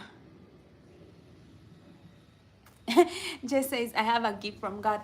You know, so what I realized, my mental health, if you prioritize your mental health, is probably the best thing that you can ever do, because number one, when you prioritize your mental health, you have low tolerance. You have very low tolerance for people who don't respect you. Remember, everything is energy, frequency, and vibration, and your whole nervous system is a system of energy. So if people decide that they're going to continuously talk down on you, disrespect you, or you have these ongoing relationships where people think they can scream at you, back orders at you because you're married to them, or because they are your boss, or because they are your children, whatever they're doing is they're dysregulating your nervous system.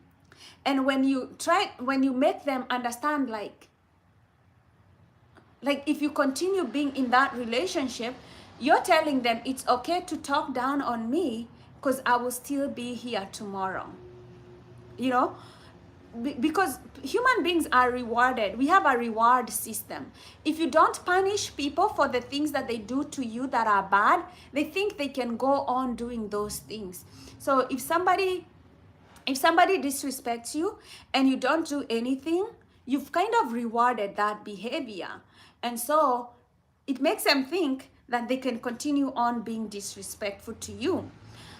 But the quicker you put on the brakes on it, the better for you, because we have a saying in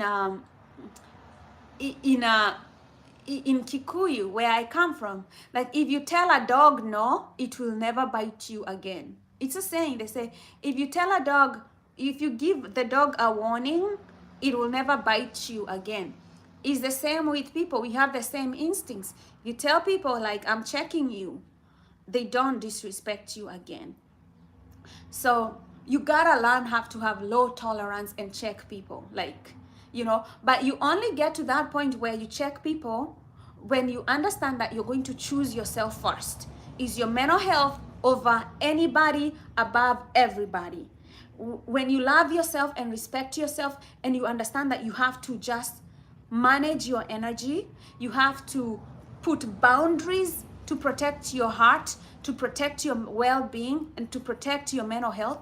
When you understand that, then you have very low tolerance for nonsense. So for me, I was like, I don't see myself working and helping people grow their business when they don't talk to me in a respectful way. Like I don't wanna support you if you're not my friend. I don't want your money. I don't want you paying me. You go fuck yourself, okay? That's how I was. Yeah, you gotta protect yourself from people with bad energy, because your energy, our energy is all there is. We are energy, and that is all there is. And if somebody is coming into your space and with bad energy, you gotta put it back, you gotta stop it. Some people have good energy, but their energy is poison. They will come to your space, they will say the right things, they will do the right things, but they're after more information from you. They want to know your secrets, they want to take away your business plans, or they want to take your money from you. So they understand energy, they know how to manipulate it. So they're being nice to you because they want something from you, because they understand energy. It's kind of like, if I wanted to give you poison, I would not come here and tell you, oh, here is rat poison, take it, right? What would you do? I would take your favorite food and lace it with rat poison and give you your favorite food. Because who takes poison when they know it's poison? Nobody does that. So a lot of people, they understand energy, and they will use energy to manipulate you. This is how you know. People who understand, you've ever heard people say they've been love bombed by somebody, and then that person turned out to be a narcissist? A narcissist understands your senses, okay? If I wanted you to be attracted to me, guess what I'll do? I want, first of all, to look sexy. When you look at me, you see something beautiful. Because I'm playing with your senses, because I know your senses is energy. I like you to understand everything in terms of energy, vibration. When you see something, it's because light is coming into your eyes, right? Bouncing on whatever. Light is a vibration. Even you will see people say light wave, right? The wave of the light. It's a vibration. When I'm talking to you, you're getting vibrations, sound vibrations getting into your ears, and you're listening to me. Now, if I wanted to put you off, right, I would start saying mean things that you don't want to hear, right? And then you'll be like, that energy is terrible, I don't want it, right? Because I'm just feeding you the wrong one. But if I knew I wanted to take advantage of you, and I understand energy, I can, it's kind of like bewitching somebody. If I understand energy, I'll be like, you know what, Jay? Jay, you're so sexy. I love you. Um, I would change the way that I talk, the tone, everything, and I would pull you in. I would listen to you. I would lower down my tone. I would reel you in because I'm using energy. I would probably tap you on the shoulder here and there when you speak, kind of like manipulate you into all this, like holding you closer to me into this place where you feel totally accepted, totally loved. And then you get, obviously, you get hooked to that feeling because not everybody wants to be loved, right? Because everybody likes to feel loved and connected with. And then what I'll do after that, I will disappear for a week, right? And then you will miss me. You're going to miss me, and the feeling that I made you feel about yourself, of course, you're going to miss me. And then I'll probably tell you, you know what? I am sick. My mom is sick. I need some money. Then you will probably start sending me stuff because you're like, I like this girl. Like people get manipulated in terms of energy. And I want you to know that it's not just somebody who comes. The people who are mean to you, like my boss who comes, they are angry because they think that they can put me down. Those are people who are like the lowest level of emotional intelligence. Because if you behave like that, I'll just walk away. And then you're left scrambling for workers, looking for somebody else to replace me. You probably lose money while you're looking for somebody else. It's a stupid way. They don't know how to use energy. Like if they really wanted me to recruit for them and make them more money, they'd have been nicer. All right, they are stupid. But I want you to know, like, energy can be used as poison to reel you in, and then to make you, they want to make you feel special when they're welcoming you, and after that they start making you feel like you're nothing. I want you to understand that is a level of tactic and manipulation that you gotta protect yourself from. That's why you wonder, like, how did this person change? I thought they were nice. They were calculated. They knew how to make you feel special. They knew how to love you when they wanted to get what they wanted. And then once they're done, they're done. That is why you really must be observant of people and stay silent. If people pull away, they don't want to talk to you, they don't want to respect their decisions, stay quiet. Go figure out your life. Okay? The people who are meant to stay, they'll stay. The people who are meant to be with you, they'll be with you. It is a form of witchcraft. Yeah, of course, it is a form of witchcraft, but it is also a form of intelligence. They understand our senses. They understand that, hey, they understand that,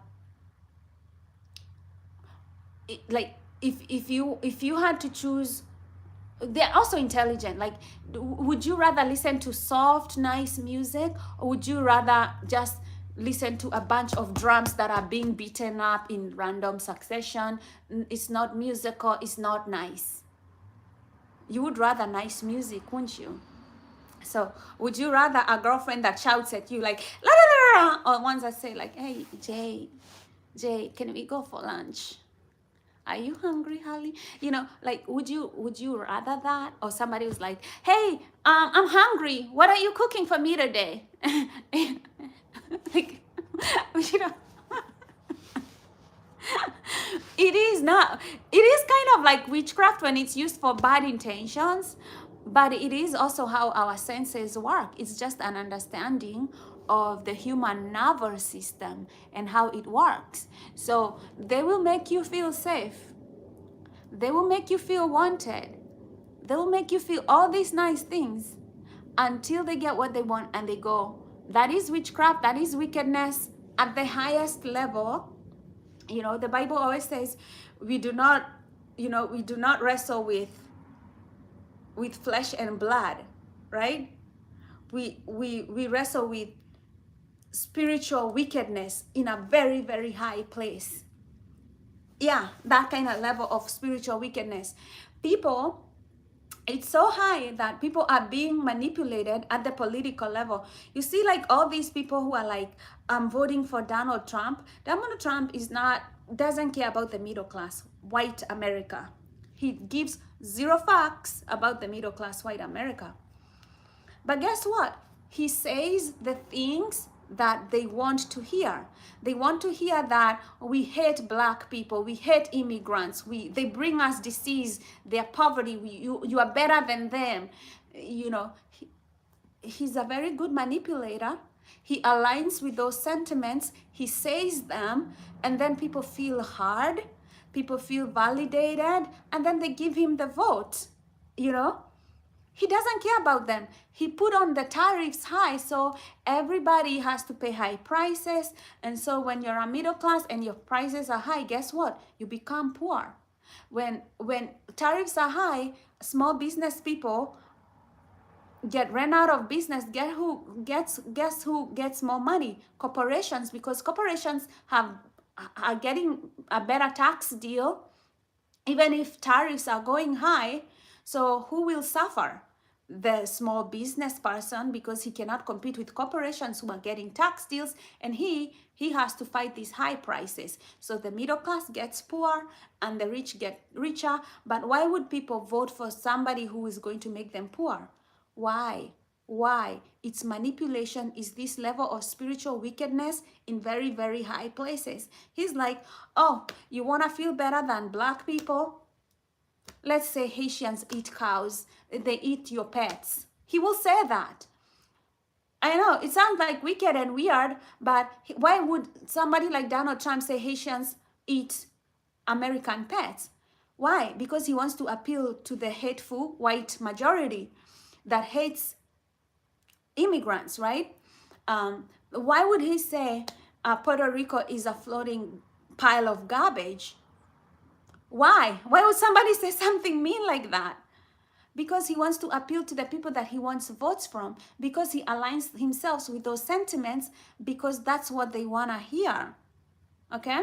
That's how they vote for him. He doesn't care about them. It's manipulation, it's spiritual wickedness at the very highest level, but people don't give a fuck. Okay? Okay?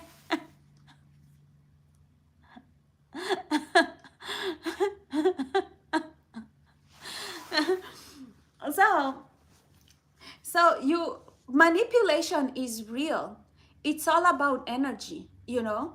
It's energy, frequency, and vibration. The more he says these kinds of things, you know, the more energy he puts out there, the more people see him as a god, because these are the things that they want to say, but they don't feel that they can say them, and then they vote for them. So when you realize that, even in business, right?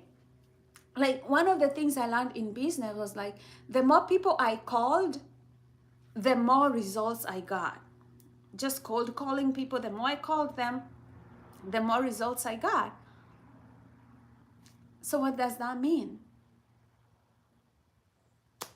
I'm from Kenya. So what does that mean? Like, it's the energy, the frequency, and the vibration.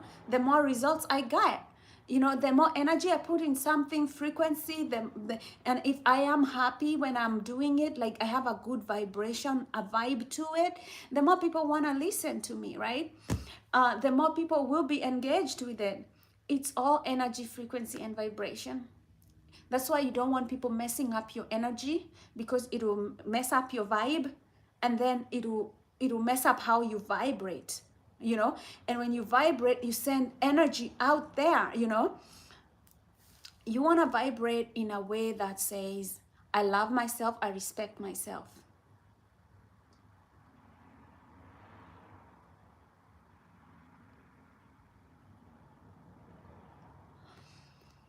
but if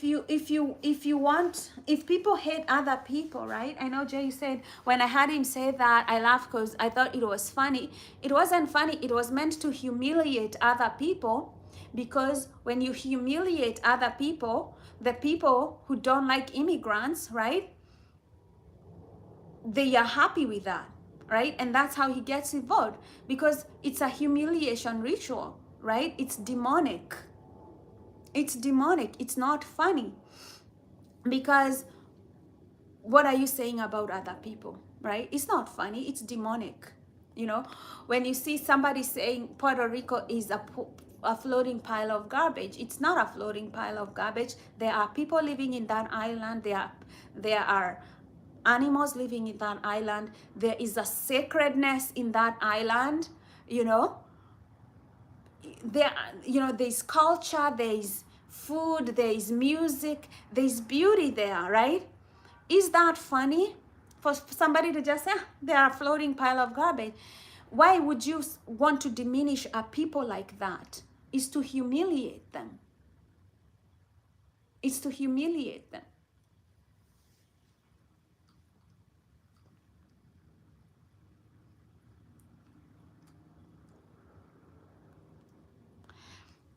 Yeah, but that's a humiliation ritual. Nobody eats pets. It's America, like, really. So it's spiritual wickedness. People are being manipulated.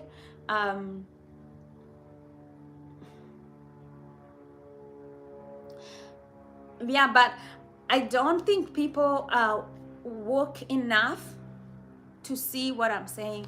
So YouTube videos, highlights. Welcome to my live stream.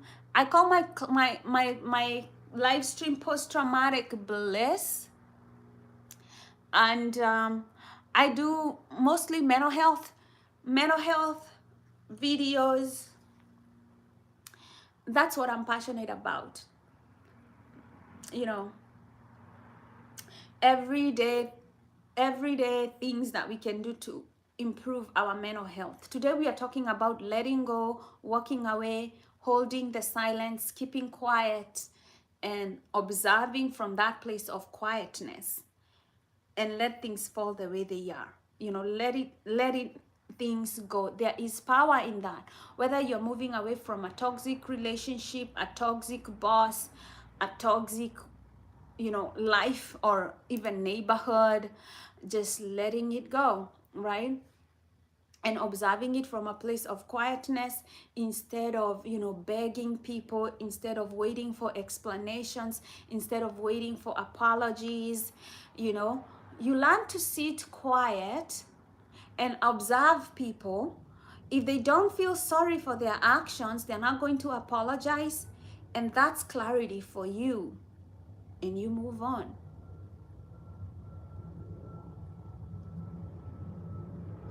Adam says, keep up the good work. Thanks, Adam. Make sure you double tap to like. And let me try to push this thing.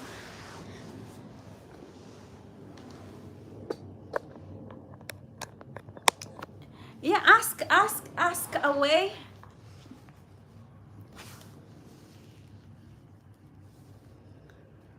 Life is beautiful, but to get to the beautiful part of life, you need some wisdom. You will need wisdom. Life, I think somebody says ignorance is bliss, but ignorance is not bliss if you're not wise. If you're not wise, you will not be able to choose to be ignorant. There are things I choose not to know, just because I want a peaceful mind. I know there are wicked parties. I know there are people I would never vote for, and I don't need to know what they're doing on everyday basis, making other people's lives miserable. I just know I will never vote for them, and I don't want to know what they're doing today, tomorrow. I just don't care. Yeah, ask.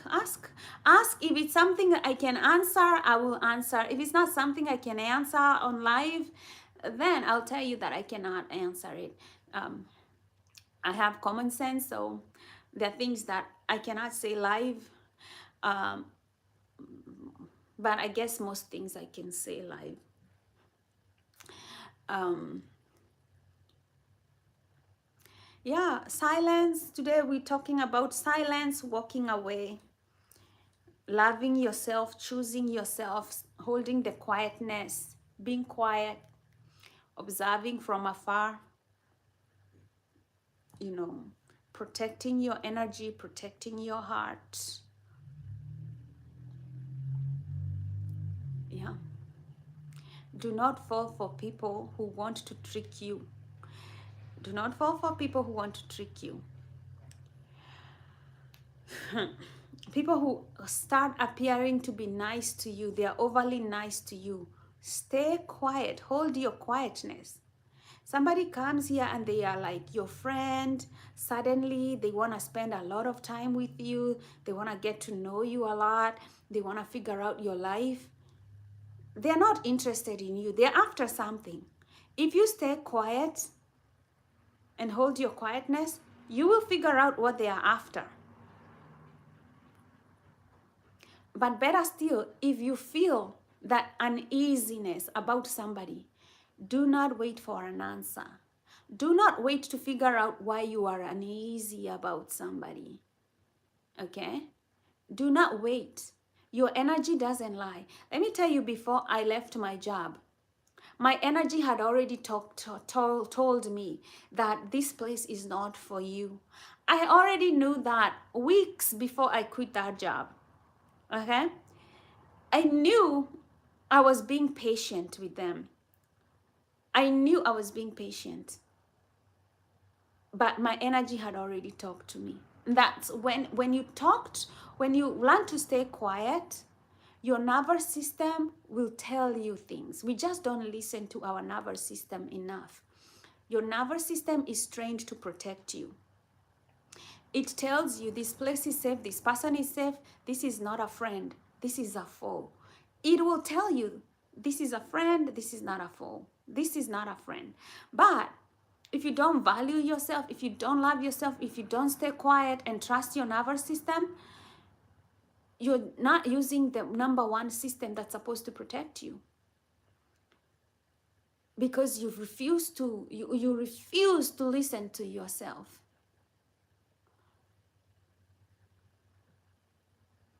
Okay, the last time I was in a relationship and how it went. I was in a relationship, let's see, last year around, like a real relationship.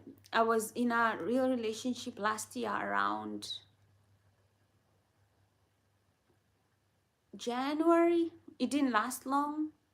January. It stayed until March. Nothing bad happened. I just okay, so the guy I was dating, he said like, oh, are you sure you want to play house with me? And I was like, I didn't like the word like play house. Like, I don't want us to play a house. I would want a relationship that kind of like is not a playful thing, like kind of like a real solid committed thing that you're not thinking this is like we are playing around, you know, like little kids playing with our dolls. Like, so for me that was kind of like a red flag. And then he stopped doing special things. Like, he would buy himself something and not buy me something. Like small things like that. I'm like, yeah. It's small things like that tell you everything you need to know. Unless you're not listening, you know, if somebody's constantly like buying themselves things, they come to show you, look at this, I bought myself this, I bought myself this, and then another one. Oh my God, I'm so excited. And you're like, okay, I'm your girlfriend. Like, did you did you get me anything while you were doing all this? I'm like, oh, I didn't think I had to get you some. I feel like now I have to buy you something. You know, stuff like stuff like that. Stuff like that. Um, yeah, that was like, no. Yeah. Then there's like, yeah, then there's another guy, you know, there was like a guy we flirted with, like just flirting, but I knew it wasn't going to go anywhere, but I wouldn't call that a relationship. It's, yeah, it's one of those things that never take off. So you kind of learn to deal with it, understand and accept things you can't really change.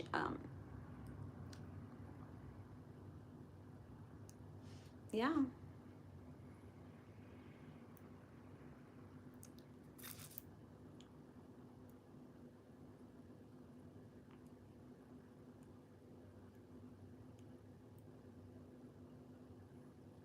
Yeah, I think every good woman has to learn to value themselves and love themselves and walk away from situations that don't match their energy.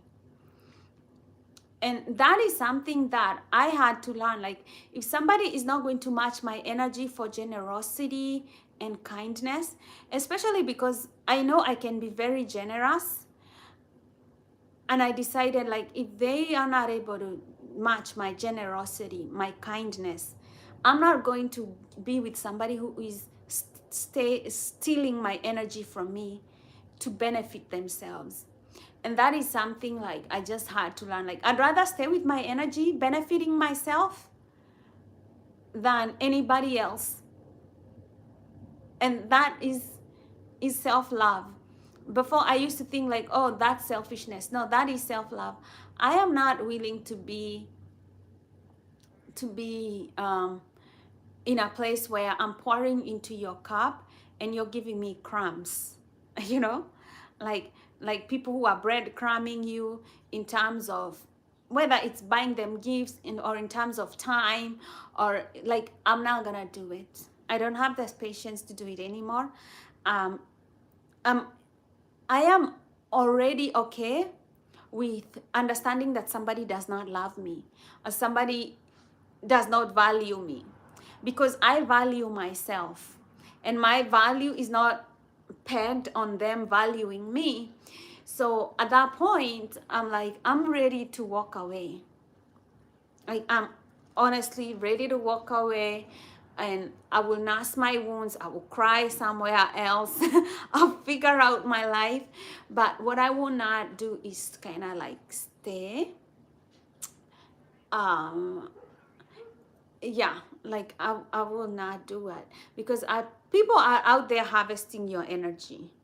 They, you know, but they don't really want to give it back. And when you realize that, you get the closure. That's the closure you need. You know, when you observe people and their actions, the time people give you says a lot. Whether people respond to you when you text them, when you email them, says a lot. If people are nice to you, you know, the way they talk to you, do you feel safe around them? Do you feel respected around them? Do you feel valued around them? Do you feel wanted around them? Those things tell you everything you need to hear. But the thing is, when you're already in love, when you're already attached to somebody and you want them to be something they're not, you're going to give them excuses for not behaving the way that you want to behave. But guess what? Every time you do that, you betray yourself. Every time you keep allowing them to devalue them and you keep giving to them and pouring into them and they're breadcrumbing you, you're sending desperation, you're affecting your own energy. So I don't blame the men that do that. I blame the women who don't love themselves and value themselves to be quiet and walk away. That is a hard thing to do. It's not an easy thing to do when you're in love with somebody.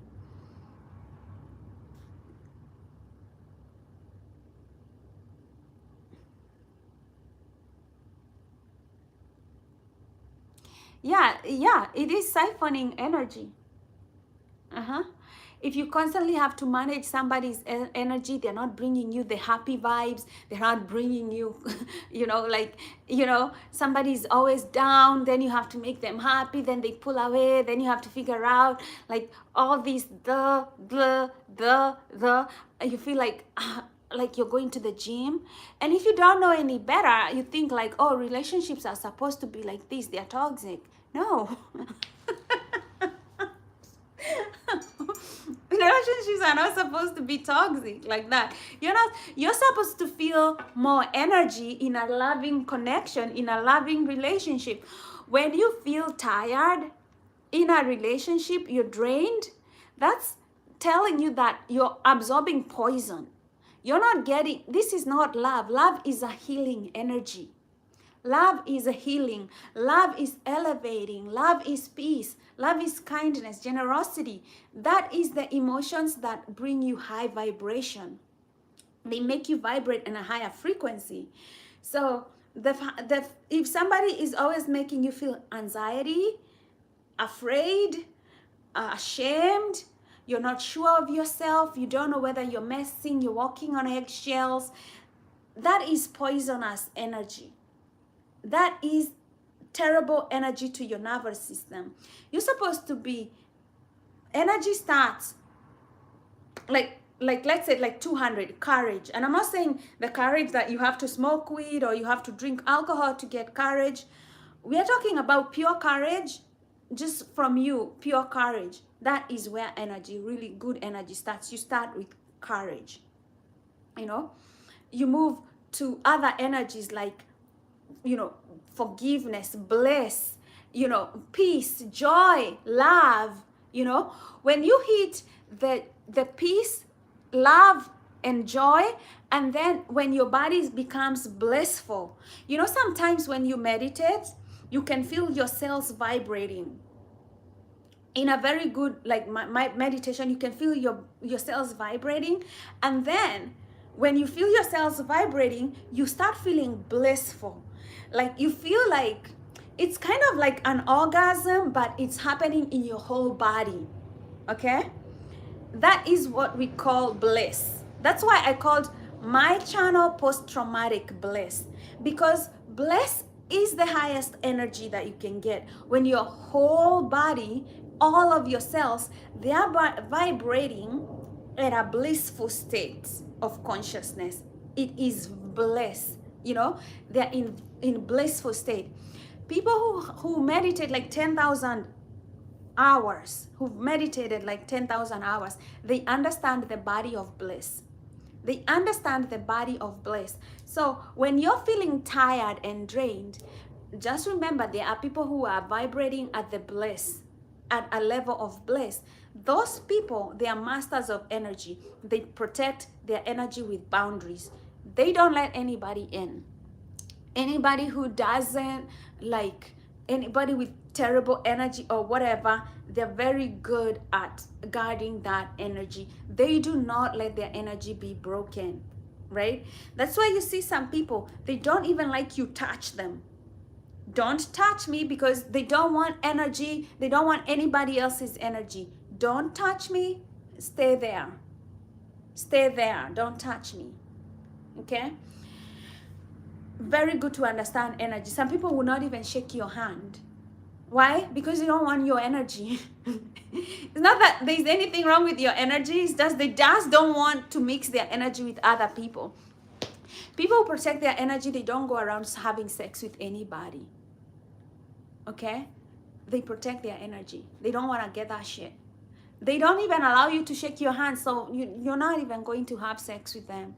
Okay? They know how to protect their energy. They don't go for lunch with anybody. They just don't eat with anybody. Because eating is a very sacred thing, because eating is bringing energy to your body. And if somebody you're eating with is angry, they are moody, it affects the energy that you're putting in your body. They understand these things. They protect their energy. They don't want entanglements. And that's why you feel like some people, they are more calm, they're more self-assured, they respect themselves. You know, you can try to figure out what is wrong with this person. Why is this person like so grounded? Why is this person like this, like that, like that, like that? They understand energy.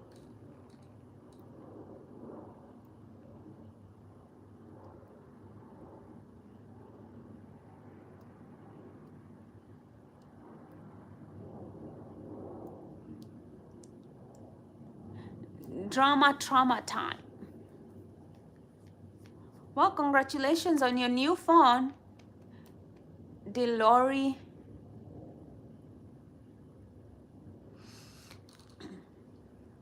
Yeah, energy is everything. Once you understand, like, your nervous system is the main system of your body. It's not your heart, it's not your lungs, it's organs that they tell you, it's not your circulation system. Your nervous system is the system of energy. It's the most important system in your body, and it affects and governs your mental health. If you're not able to understand your nervous system, you may not understand mental health. And if you're not able to understand mental health, you may not be able to put the proper boundaries to protect your energy. You have to protect your energy in terms of what you see, what you listen to, how you say things, who you allow to touch you, you know, places you go. You always have to protect your energy. Like, is this energy bringing me love, or this energy bringing me fear or anger or confusion? You see, just look at MAGA. They always listen to like Fox News, okay?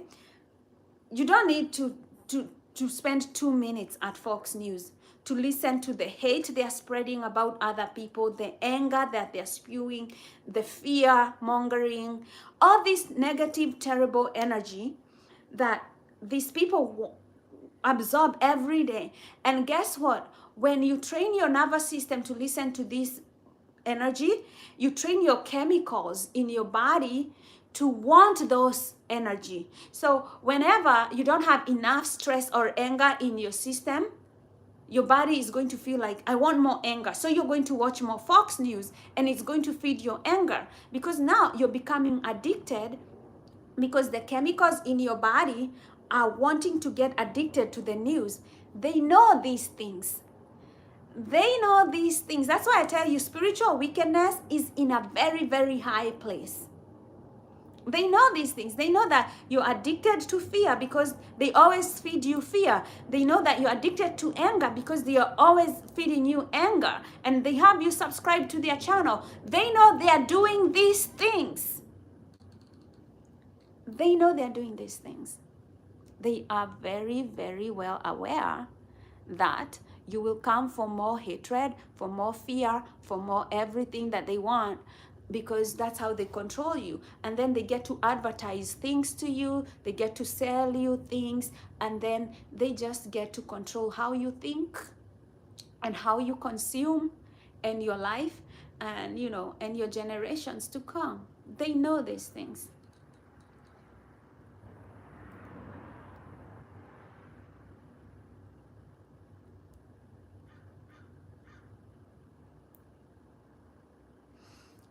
Yeah, but you pay the price, Jay, right?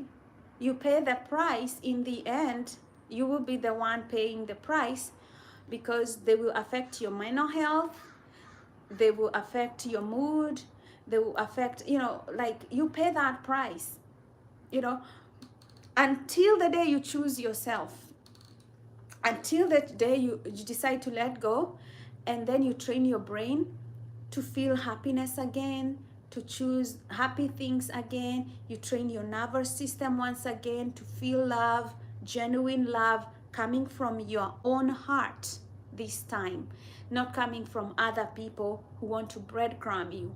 You know, you can give yourself enough peace all on your own. All on your own, you can give yourself enough peace. Mental health peace, you know, you can give yourself calm, the calm that your nervous system needs. Your nervous system needs to feel safe, and your nervous system needs to feel calm. Okay, so when you're in a relationship and you're not getting peace and you're not getting calm, get away from there. Get away from there, because your nervous system will thrive and you can heal your body once you start feeling peace. I always say, like, if you think about science, they always talk about the state of homeostasis. The state of homeostasis is kind of like a state of balance. Let's say right now I feel like I want to go to the bathroom, like so bad. It means I'm not in homeostasis because I want to go to the bathroom. So even if I'm trying to concentrate, to talk to you, to cook, to do something, I will not be able to do it because guess what? My body is not in balance. It wants to go relieve itself. Once I've relieved myself, I will be in a state of balance. Now I can talk, I can cook, I can concentrate on other things. But I know if you've ever been in a place where you really need to go to the bathroom, you know for a fact that there's nothing else you want to do than to go to the bathroom, because everything starts when you feel balanced, when you feel rested, in a place of calm. That is your nervous system showing you every time that we like balance here. We like our nervous system to be in a restful state of mind, not agitated, not fearful, not anxious. We love balance. If you understand your nervous system, everything begins with balance. It begins with calmness. That's why we meditate. That's why meditation is probably one of the highest things that you can do for your nervous system, because you're taking time for yourself and you're telling your nervous system, I'm going to calm and shut down the noise of the world, and we are going to stay here and we are going to calm down. We are going to understand this place that is of restfulness, that is of balance. We are just going to stay here in homeostasis. When you're in homeostasis, you can sleep better. You can digest your food better. You know, you can think, you can plan for your future. You can do so many other things. But when you're with somebody and they say that they love you, but they're always kicking you out of balance, they're kicking your nervous system out of balance. You feel agitated, you can't think, you cannot concentrate, you're always feeling like something is wrong. That is not health. That is not health. You are not safe. That is a breeding ground for mental health issues, a lot of them. If you're looking for love, what you're really looking for is safety first. Somebody you can feel safe around, somebody you can feel connected with. People who don't connect with you, people who don't make you feel safe, they're just going to traumatize your nervous system. That's why you have to normalize walking away. Maybe Jay will one discover what real love is one day. And it isn't knowing she wasn't good for him, but forgiving and forgetting, it's the complete opposite. You know, I have had to forgive myself for staying longer in situations that I didn't need to be. Like myself first. To be like, I don't know about you, but you know the tapping technique? Have you had, I don't know if you've been with a tapping technique. The tapping technique is when you kind of have to hit yourself and tap yourself to get yourself back into reality. Like I have always had like to tell myself, what are you doing there? Why? Why? Why, Monica? Wake up! Wake up! What were we doing with this person who was so toxic? You know? And I think it may sound funny, but this tapping technique has worked for me, because it's kind of like, you know, when somebody tells you you need to pinch yourself to wake yourself up, you know? I have had sometimes to do that, to talk to myself, like, why are you putting up with this? You know, why? What is this that you need so bad? Like, I have had to get to myself to the point where I need to forgive myself for putting up with shit that I should have.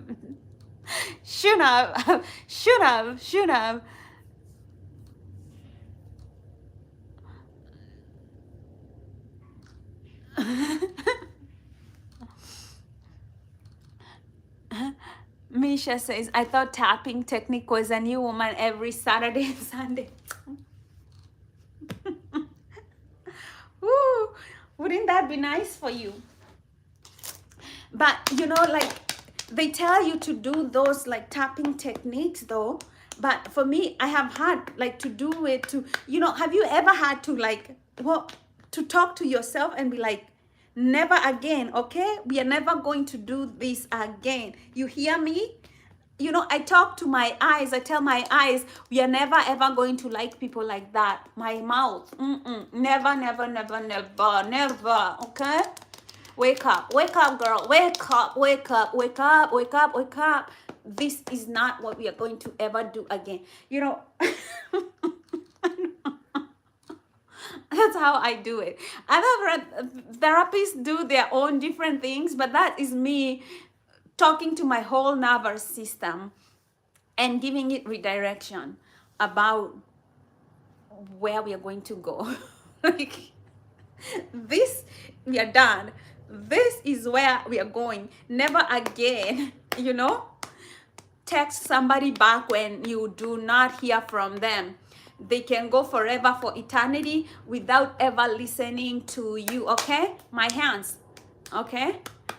My brain, never, never again, ever, ever, ever, ever, ever.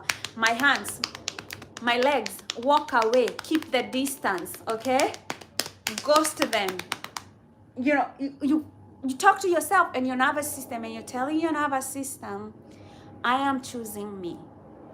I am loving me. Never again do I wake up and go to a job where they disrespect me. Ever again. I'd rather sleep outside in my car where I am happy and still and nobody is bugging me. I don't need money that bad. I need peace of mind. Sometimes you just gotta talk to yourself like that.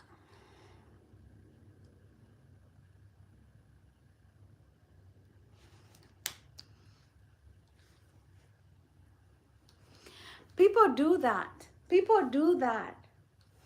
And I'm sorry that you had to go through that. You know?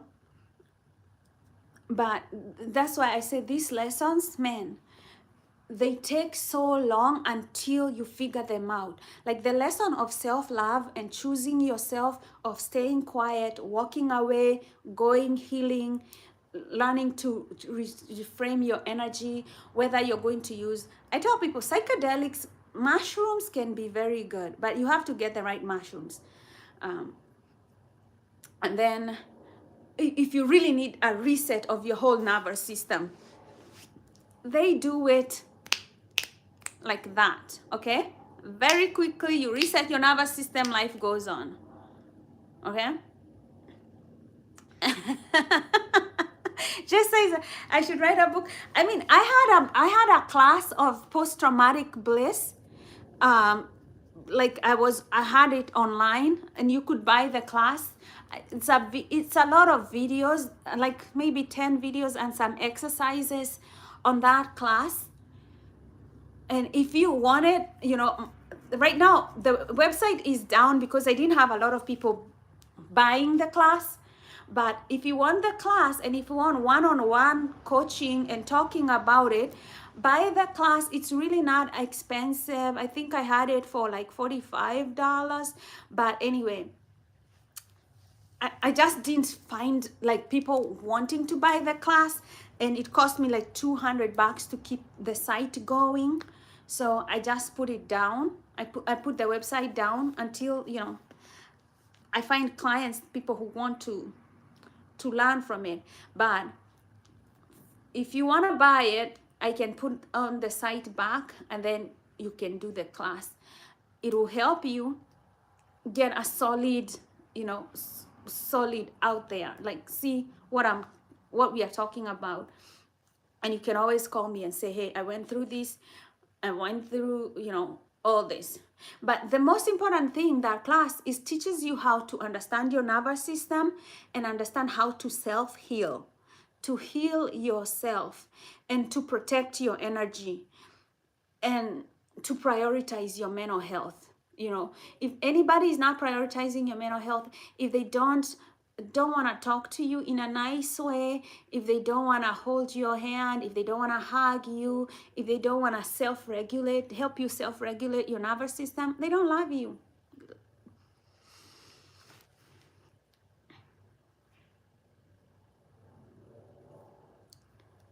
Okay, then, yeah. Okay, you can email me. Let me see. Can I type?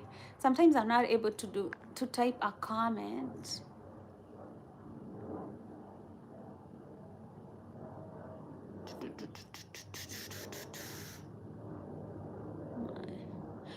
Okay, you can email me at kanini.monica@gmail.com. So KANINI dot MONICA@gmail.com. So kanini.monica@gmail.com. Email me, and then, yeah, I can put in the class live for you, and then you can see all these things, and you can watch the videos. As you watch the videos, we can talk and see how you're progressing. Some of these things, I feel like they're just basic things that we need to know. There are things that we must learn, like our attachment styles, how we attach to other people, what people make us feel safe, what people don't make us feel safe. You kind of have to understand these patterns. Yeah.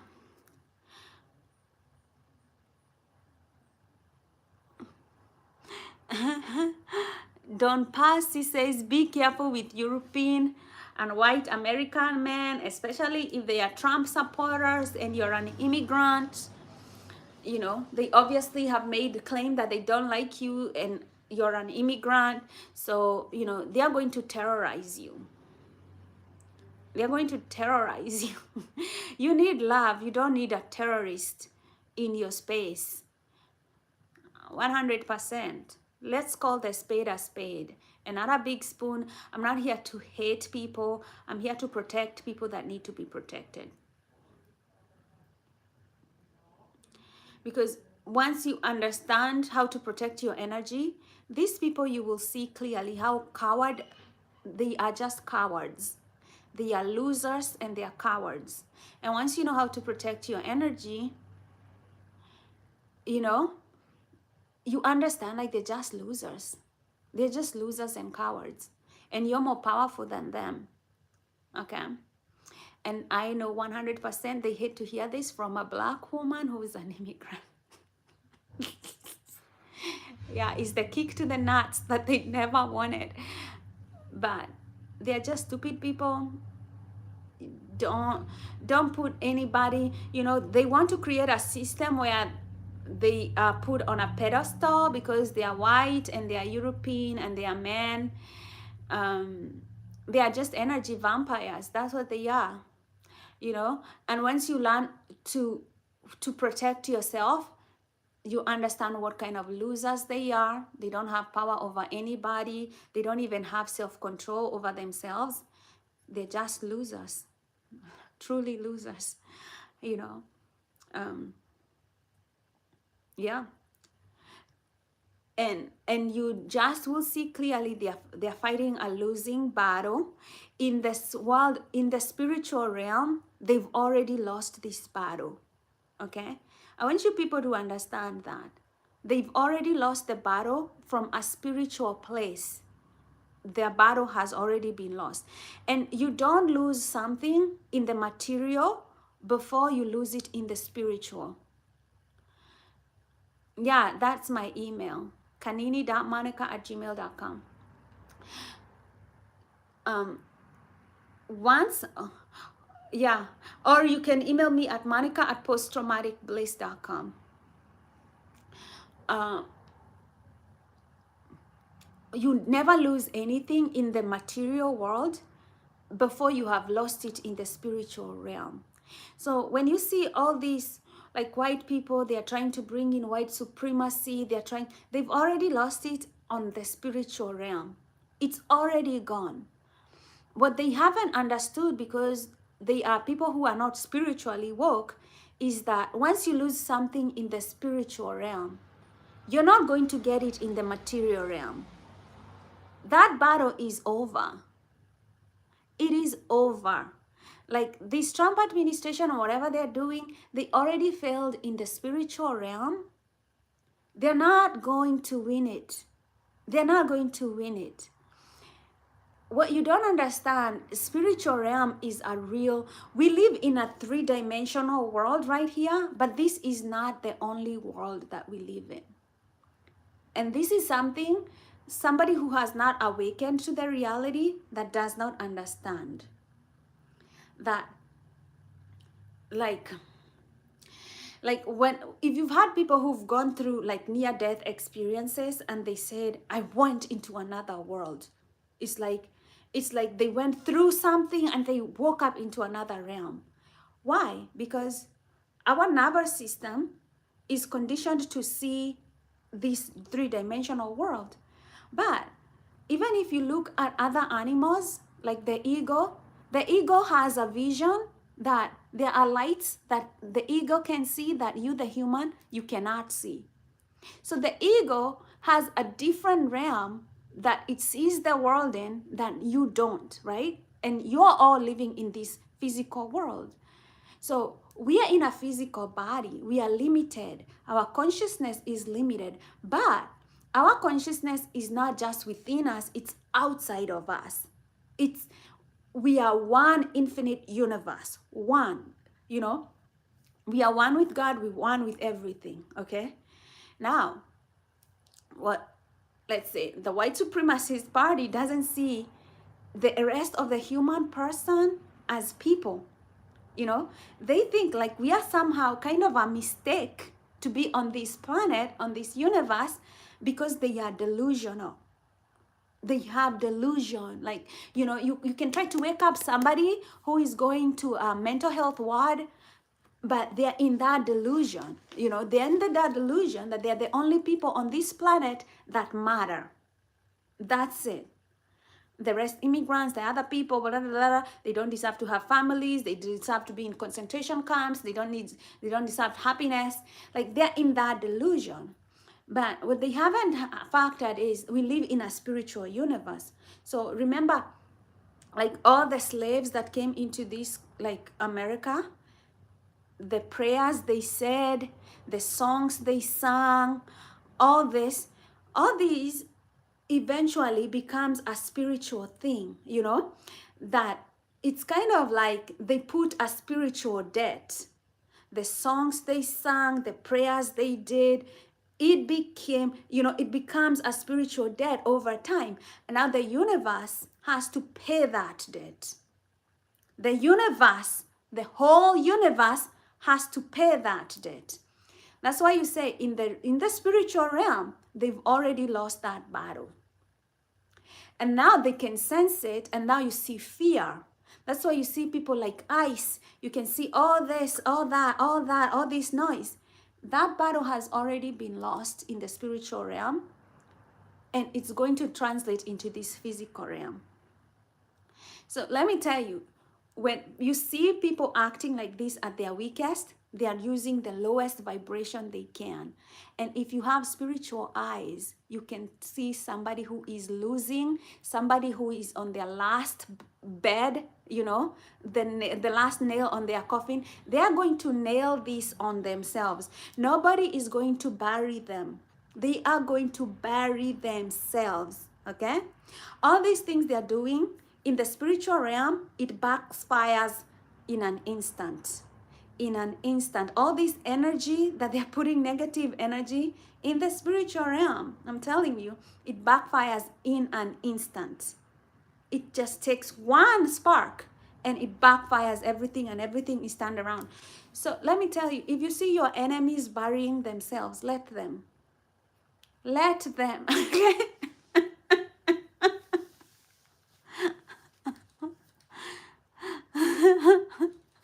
Yeah, what you lose in heaven, you lose on earth. Okay? Let people bury themselves. Happy Sunday, Bob. Do not play with this energy. I know some of you, you like to support people because you think they are powerful, they have money, they are in power, and you forget your principles, you forget the scriptures, you forget what's important. You go, you sleep with the enemy, you get in bed in the enemy because you think that you're going to make a bed for yourself there. When they come to destroy you, you will be one of the worst people to get destroyed. So let me tell you, remember the Psalms 1. Like it says very clearly, do not walk in the way of sinners, and do not, blessed are those who do not walk in the way of sinners. Okay, remember that Psalms 91. Whenever all this wickedness is being done in the Trump's administration, you think you're going to follow ICE because they are in power, because they are killing innocent people, and you think there is no spiritual cost to you. You think that they have won. Blessed are those who don't walk in the company of sinners. Don't go that way. You know they are wrong in the eyes of God, in the eyes of man. You know it's spiritual wickedness. Do not support it at any level because they've already lost. I don't understand how people don't see this clearly. But if you have spiritual eyes, you know.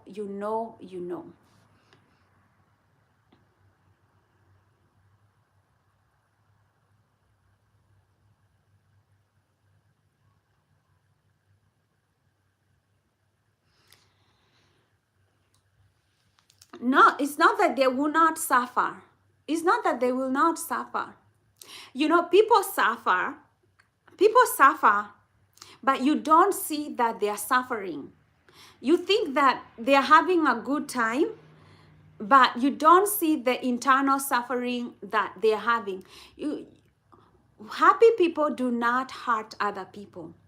Only people who are suffering inside hurt other people.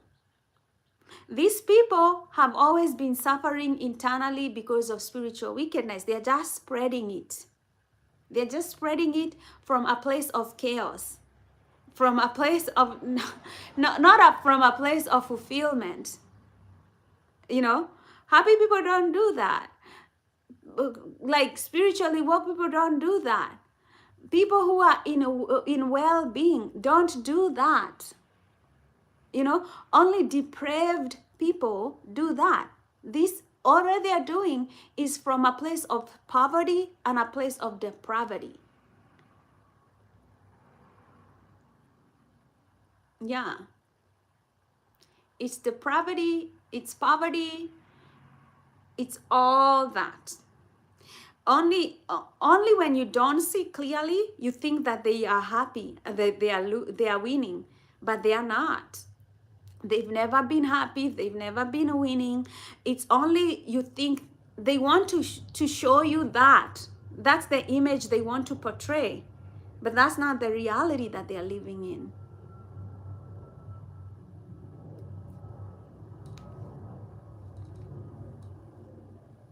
They want to show the world that they are better off. They've never been better off. It's kind of like a marketing. It's a marketing thing. If I show you that I have all these shiny things, the image I am portraying, you might think, oh my God, she must be shiny. For example, let's look at Queen Victoria. All the images that you have of Queen Victoria, she's the queen, she's beautiful, she has all these things, she's been the Queen of England. Nobody told you she did not have teeth. She ate too much sugar that she had no teeth, right? Like, she probably didn't even have hair on her head, right? You think, oh my God, all these wigs she's wearing, she probably didn't have hair. But it's false advertisement. The enemy wants you to think that he is powerful, he is better, he is good, and you're here thinking, oh my God, they are always winning. That is how they want to get to your head. That is how they play the game in here. It's called spiritual wickedness. In high places, they are a bunch of losers. Okay? They've always been a bunch of losers. They're a bunch of losers. And once people start realizing this, they are like, ah, shit.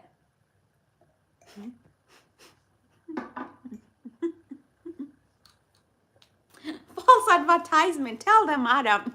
Tell them. That's how the game is played. It has to get to your head first. The enemy, if you've seen like how, like Mayweather, he's been a very good player in boxing, right? Mayweather gets into your head before he beats you. First of all, he is the undefeated champion. So already that's in your head. Already that's in your head.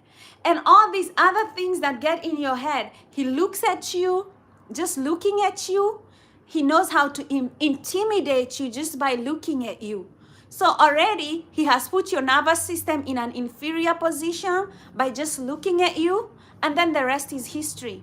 Because he's already mastered that the game is here in your nervous system. That's where he needs to first defeat you at, because once he makes sure that your psychology is intimidated, going in, you're done.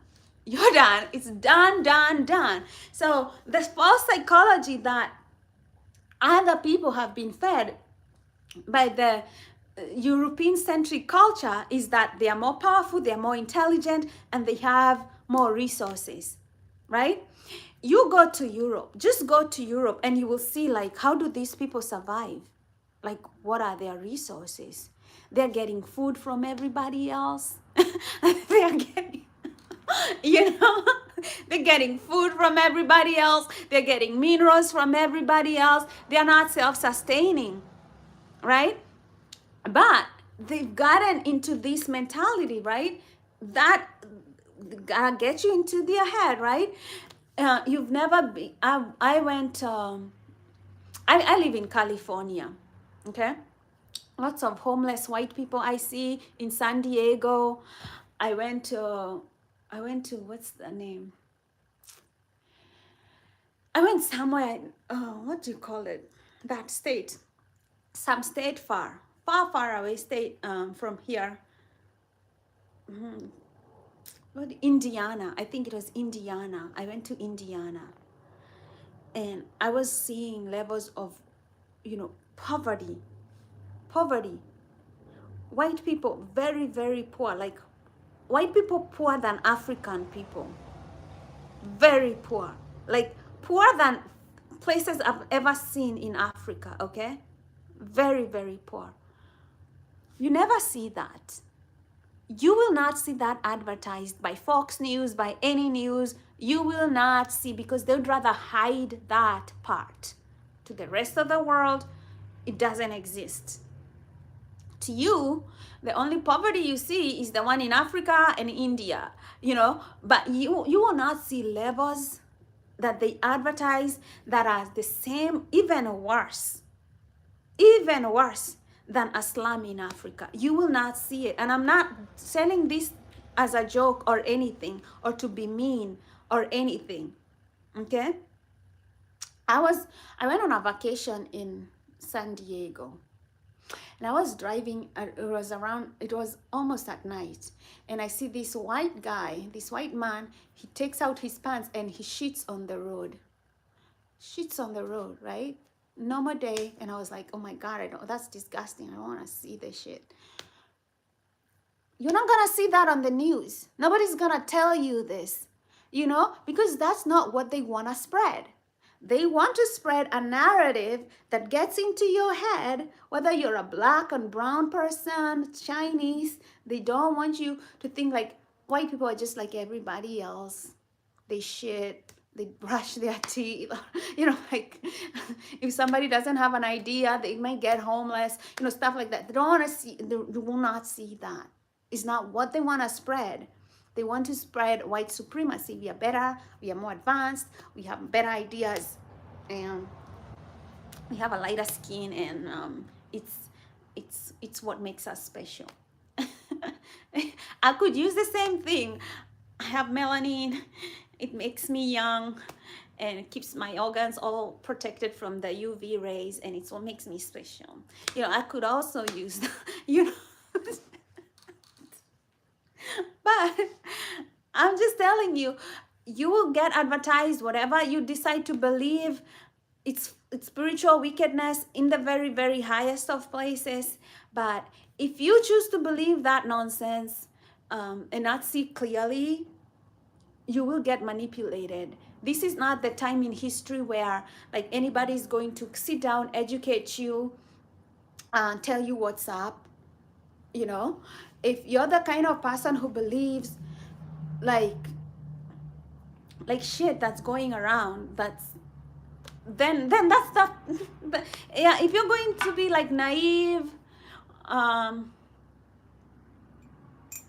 shallow, just take things on the surface, not want to think for yourself, no, nobody's gonna help you.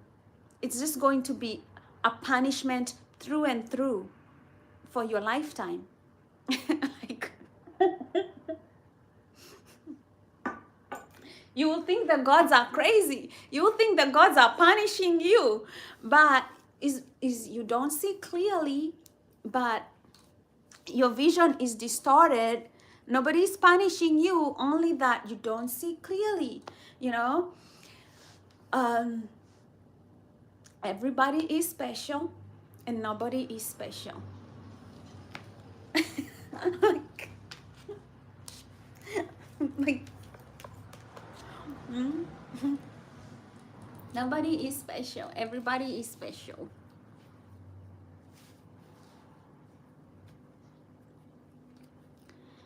False advertisements. Adam nailed it right there. You know, I like one of my friends, right? She has one of the best stoic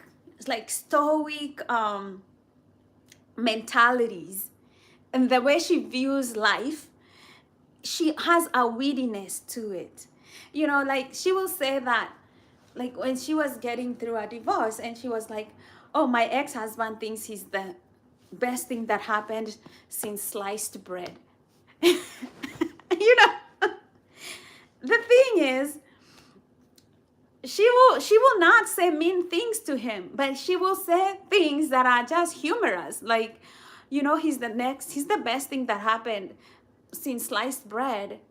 That's why I should, you know, just give him everything I own and not even think about going to a lawyer and talking about, you know, how we are going to proceed with the divorce, because he, you know, he wants 300,000 from me, and I should just give it to him so that he can just go live his life. Yeah. And so that's what he's asking, you know. So she sees things in her own way.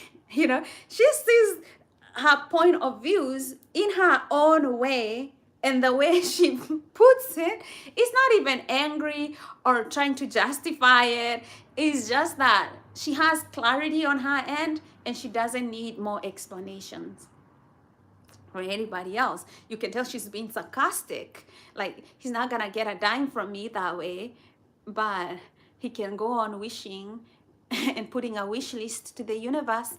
I'm not gonna care, you know. But, you know, she can see the delusion. She can see the delusion, you know. And, you know, that's the same thing I see. Like, ICE and MAGA, they think they're the best thing that happened to America since sliced bread, because why can, you know, how do we delude ourselves that America is made of everybody, black, brown, white, anybody, you know. They think like, the best thing that happened to this country, we're going to clean it out of black and brown people, and they think that they're justified to do that. I don't see it that way. They will never make me see it that way. I think I love America being a melting pot. I think it's great that way. You know, that's the America I love personally. You know, that's the America I cherish. So they're not gonna change my vision, my view, or, you know, but they can live in that delusion, and I will live in my delusion, you know. So learn to value your own opinion as if also it's the only opinion. Like if they say that America should be white and you think America should be a melting pot of people, your opinion counts too. And that should be the only opinion that counts to you as far as you're concerned. That's it. Everybody goes home believing in whatever they want to believe. You know, other people can't come here telling you the truth. You should be knowing the truth. That's why you sit in meditation, you listen to your nervous system, because God has gifted you. The one gift God gave you is your nervous system. It is the system that alerts you of danger. It's the system that tells you something is wrong. It's the system that tells you something is off or something is in alignment. It's the system that tells you, you know, don't go to work today because something's bad's about to happen there. You never know how these things happen. You know, I have had dreams and my nervous system was warning me that somebody is going to come into my life and somebody is going to be destructive. And I refused to believe that. And they surely came into my life and they became destructive because I was not listening to this nervous system that God gave me. It can talk to me in dreams. It can pick up things that will happen in the future that I'm not even aware of. It can pick up all these things and it's trying to talk to you. But if you're distracted by Fox News, by politics, you're not meditating, you're not harmonizing your energy, how is it gonna talk to you?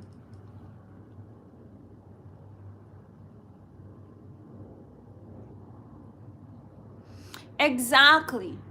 That's all I show. They lost the battle in the very highest of places, the spiritual realm. Everything is just a house of cards going down, you know, and you see, like when you see something like barking the loudest or, you know, shaking the loudest is when it's on its last leg, like when it's kind of like on its own self-destructive last leg. And this is all that there is. You know, they've picked up on this energy. It's going down. It's going down. Let the enemy destroy themselves. Meanwhile, you go start on your business, you know, marry, have children, have a good life. Let people self-destruct, okay? Okay? Let the noise go on. You go get a life. Live your best life. Get somebody that loves you. Get children. Have a home. Start a business. Travel. See the world, okay? Let all these noisy people who are stupid enough not to enjoy life. Life is meant to be enjoyed in the sun. Have fun in life, okay? Let the noise go on. They will wake up and they will realize they were busy hating other people. They forgot how to be happy. Their own self-destruction turned on them, and other people are still living. Other people are still dancing. Other people are still drinking, hugging, making love, you know, and they were stuck there, manipulated by a system that doesn't give shit about them. Let them have that cake and eat it. You go win. You go win. Okay? You go win. The real okay? Let them have noise, okay? Figure out a profitable business. People in your life, okay?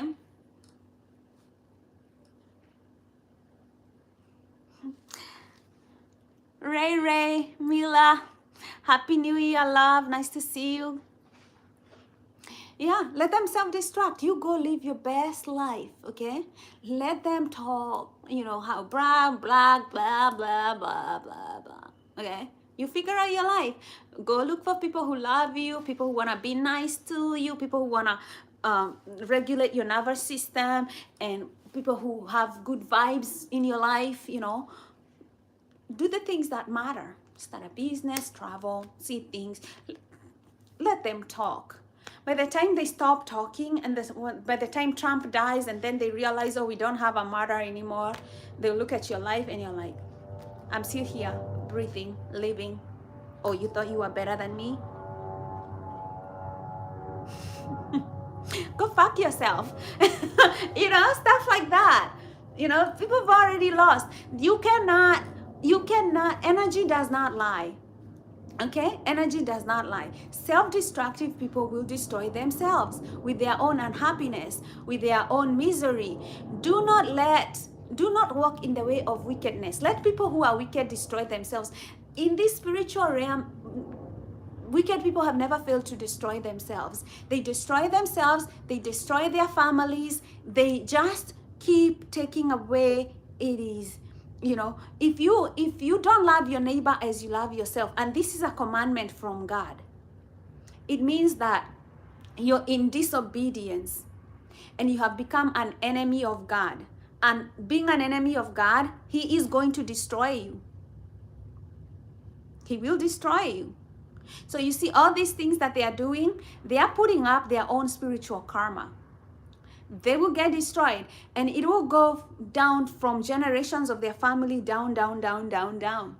People don't understand these things. Why your families, bad things happen to them, they get sick, they're not happy, people have mental health issues, they have problems, you know. Let people destroy themselves. Do not walk in the way of sinners. Do not even let them entice you, because some people are headed towards destruction, and they're looking for, the devil is always looking for anyone else to devour, anyone else to destroy. Don't think all these people who are spreading hatred, they know that they know that from a spiritual place they are in disobedience. They know that they are going to get destroyed. They don't want to get destroyed all by themselves. They want other people to bandwagon them so that they can all get destroyed together. Don't let that person be you. You go have a happy life. Look for people who love you. If you want to have kids. Raise them to be good people. Because if you raise your kids to be bad people, you will be the one who are good. They will destroy you, because their destructive nature will destroy them, and it's going to heartbreak you. If people who raise their kids to be hateful people, I've never understood how you can hate your child that much that you raise them to hate other people. Like, you have a chance to raise a kid in a good way, and you decide to destroy their heart and to raise them in a hateful way. Who do you think they are going to destroy in the end? You or other people? It's not always going to be the targeted party that they are going to hate. It might backfire. So don't worry about these things. These things you're not supposed to worry about. Worry about yourself. Create a good life for yourself. Don't let these enemies distract you. They are not winning. They are losers. They know it. You know it. God knows it. They know what's in for them.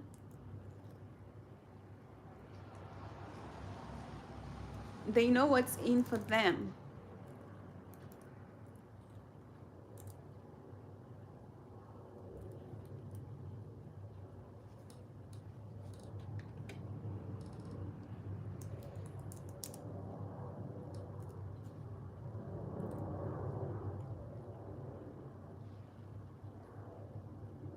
Blessed are the ones who do not walk in the step of the wicked, or stand in the way of sinners, or take seat in their company. You know, do not walk in the way of the sinners. Do not step in their way. Do not step in their way. Let them go destroy themselves. Let them go destroy themselves. If somebody wants to destroy themselves with hatred, let them go destroy themselves with hatred. Don't stand in their way. Let me tell you, to hate somebody first, you have to take on that poison of hatred yourself, drink it, quench it, before you can even spread that venom around. That is why Christ said, pray for your enemies. Just pray for them. Because why? He wants to protect you. He doesn't want you to take on the venom of hate. He doesn't want you to take that because he knows that is the destructive power right there. Hating other people, that is how you destroy yourself. On a very spiritual realm, that is calculated and it's done for. People destroy themselves that way. Nations destroy themselves that way. So do not stand in their way. Okay? Let them drink the poison. Because the devil always tells you this tastes good, right? Before he turns it on you, he turns them on themselves. How many MAGA men do you think they have killed their families, destroyed entire families, annihilated their own families? When you drink that hatred, you never know who is going to destroy. They destroy themselves first. People they will destroy their health. Their health obviously goes out first. Their mental health goes out second.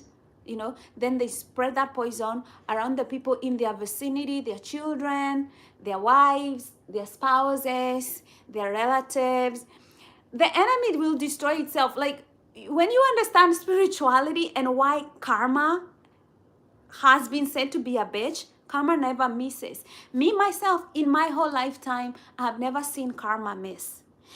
Things that I have done myself, I have seen karma come full circle and hit me back where it hurts, right?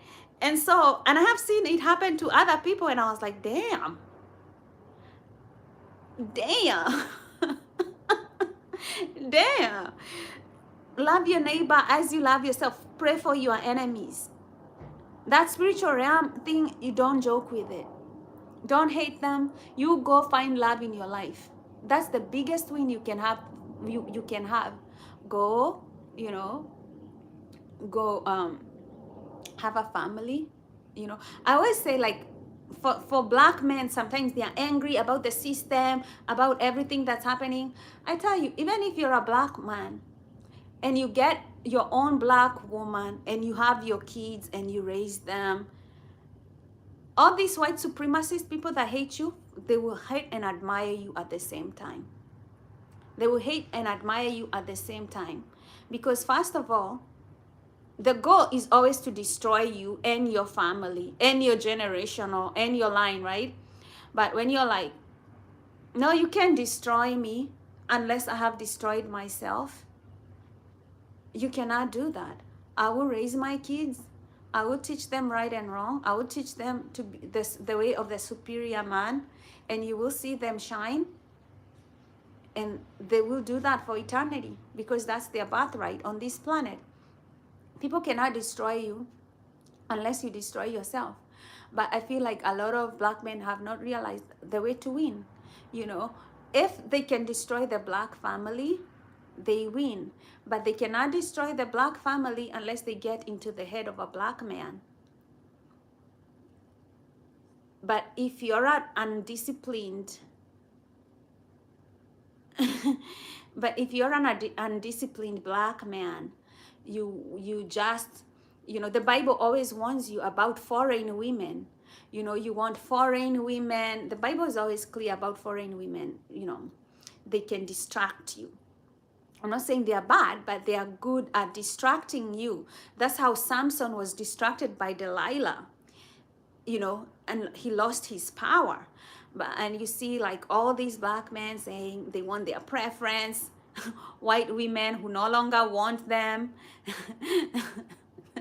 One white woman said, once you date black, you never go back dating black. That was a white woman saying, like, it was terrible. She didn't want this back. She wanted, but anyway,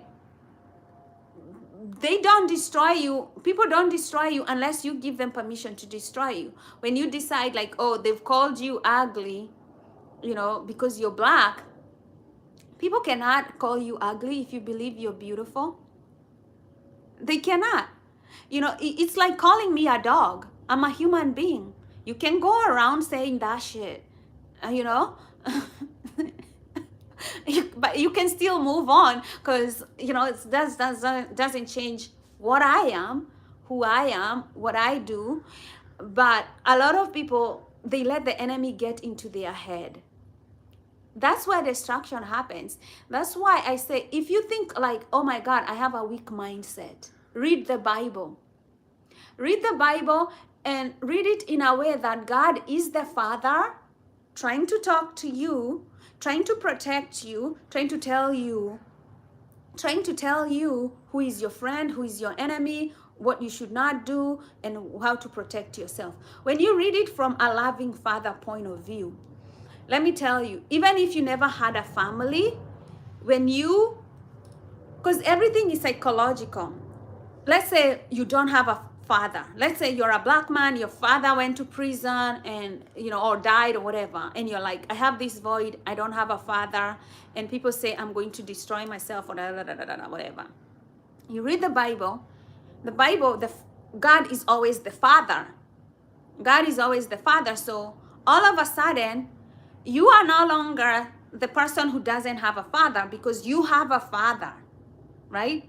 In the Bible, everything coming from the mouth of God replaces that vacuum in your head where you did not have a father. Remember, everything is in the head. Everything just happens. The whole world, you're filtering it, it's just happening in your head. So no longer are you an orphan or somebody who doesn't have a family, because now you have a father. And the Father is God. So he's the ultimate authority, okay? You're done for. You don't have any orphan or any self-abandonment issues, because God does not abandon you, ever, ever. So in a spiritual realm, you're never abandoned. You're never alone, unless you decide to isolate yourself. Like, there's always love, there's always God, there's always the Father. Now, if you make God your friend, you're going to read from the Word of God. Remember, the Word of God is God. And words are powerful. Words are spells, Words are spells. They are very, very powerful. So when you realize the power words have over your life, over everything, right? And you anchor yourself in the most powerful words that are spells. The Bible is like a book of spells, right? But it's the best book of spells, because it tells you have a loving Father. He gives you instructions of things not to do, to not destroy yourselves. He tells you of things to do so that you can enhance your life and protect yourself and live a joyful life, right? He tells you, have a family, have a business, love people, pray for people, stay quiet, give yourself some wisdom. It kind of tries to anchor you. So you got to know why we do these things. Like, we're not there just to praise and worship and then put all this honor and adoration. This book is written for you, because you're special, because you're that good, because God knows how this planet is. He created it. And then he knows there's a destructive force. He doesn't tell you like, hey, it's all flowers and things. He tells you, this is a war zone. This is how you win the war, okay? First, you protect your heart above all things, okay? Don't let the enemy get into your mind. Don't let them get into your heart, okay? Know your shit. You're all that in a bag of chips, okay? You start there. That's what God is trying to tell you all along this whole Bible. Like, you're the bag of chips and all that, and I love you and I'll protect you, but you gotta know what I'm telling you. He tells people like Samson, do not go with foreign women. But Samson doesn't understand. Like, foreign women can be devious. They might be out your money. They might be trying to get everything from you, right? But Samson doesn't believe Delilah can do this, right? And you see, these days I've seen a lot of black men, they date all these white women, and then they get a divorce. All money is taken from them, taken back into the white families, but they're not thinking about these things, right? They're not thinking about this. And I'm not saying that foreign women are bad. I'm just saying that when you're like Samson, walking into a place where you're just interested in women just for the sake of interest, right? You're not there to love, to protect them, to nourish them, or you're just in your self-destructive era. You will meet people like that. You will meet people like that because that's where your energy is aligned. So it's good to take a step back, figure out who you are, where you are, and then align yourself. You might meet a foreign woman that's good when you're in good alignment, you know, stuff like that. The same way I would tell, like, black women or immigrant women, right? You come into a foreign land and you meet foreign men. Some of them don't like you, some of them want to destroy you. Um, they have hatred for you. You're in wrong alignment. You will attract people who are also in wrong alignment, depraved people. You know, you gotta really understand silence, understand who you are. um, yeah, have your own principles and direction. But if you don't love yourself, if you don't know what it means to be quiet, to be silent, to be quiet and watch people. If they tell you they love you, watch them.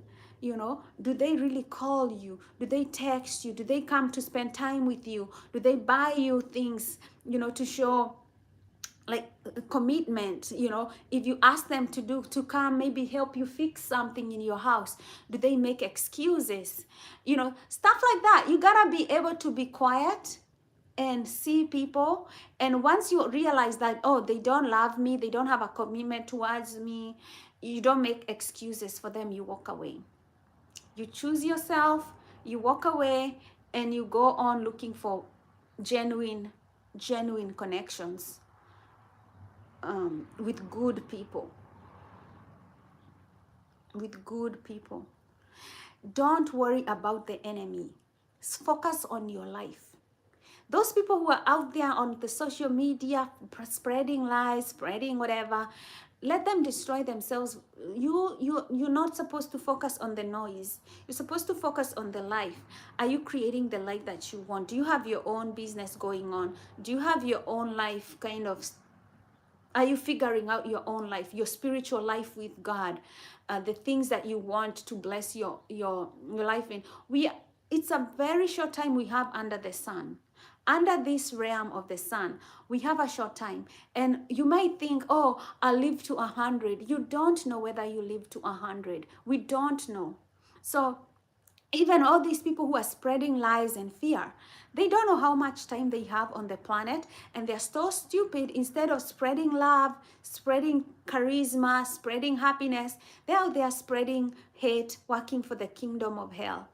You know, don't be like them. Be the wise one. You go and sow seeds in places that they will grow into something fruitful, into something good. Because those people, they're sowing hatred. The farmer will come and he will cut them from the roots. That's what the Bible says. God is the farmer, and he will come and he will look for people who don't bear fruits, and he prunes them, he cuts them, he gets them out of the game. You know, so you be the one who creates systems, generational systems for your family. Maybe you want to start a plumbing company, maybe you want to start an air conditioning company, maybe you want to, you know, whatever company that you want. Maybe you want to, you know, to clean, you know, to help people with gardening, or whatever company that you can. You know, look for a business that's not sexy. Don't look for a business like being an Instagram or a YouTuber, like business that's sexy that does not make you money. Look for people. Can you start a service and repair business? Yeah, maybe it's fixing phones, maybe it's helping people with gardening, maybe it's fixing plumbing, toilets issues, maybe it's the portable potty business, garbage business. Something that's not sexy, something that people will use from time to time. Don't look for things that are sexy. Look for things that people always need, that maybe it's something in their homes that they need fixing all the time, or maybe their cars need to be fixed, their computer repair company, phone repair company, things that people use. Just people, it's not sexy, but it'll give you recurring revenue. Maybe you start doing people's background checks because employers need to do background checks. Look for something, a business, a solid business that will help you over time, okay? So that you don't have to even work for other people who don't respect your time, Look for that kind of business. Trust me, even if you just pay your rent and your food and your family, and you get your family and you live that small little life, enjoy that. It's going to give you lasting happiness. Let other people make noise.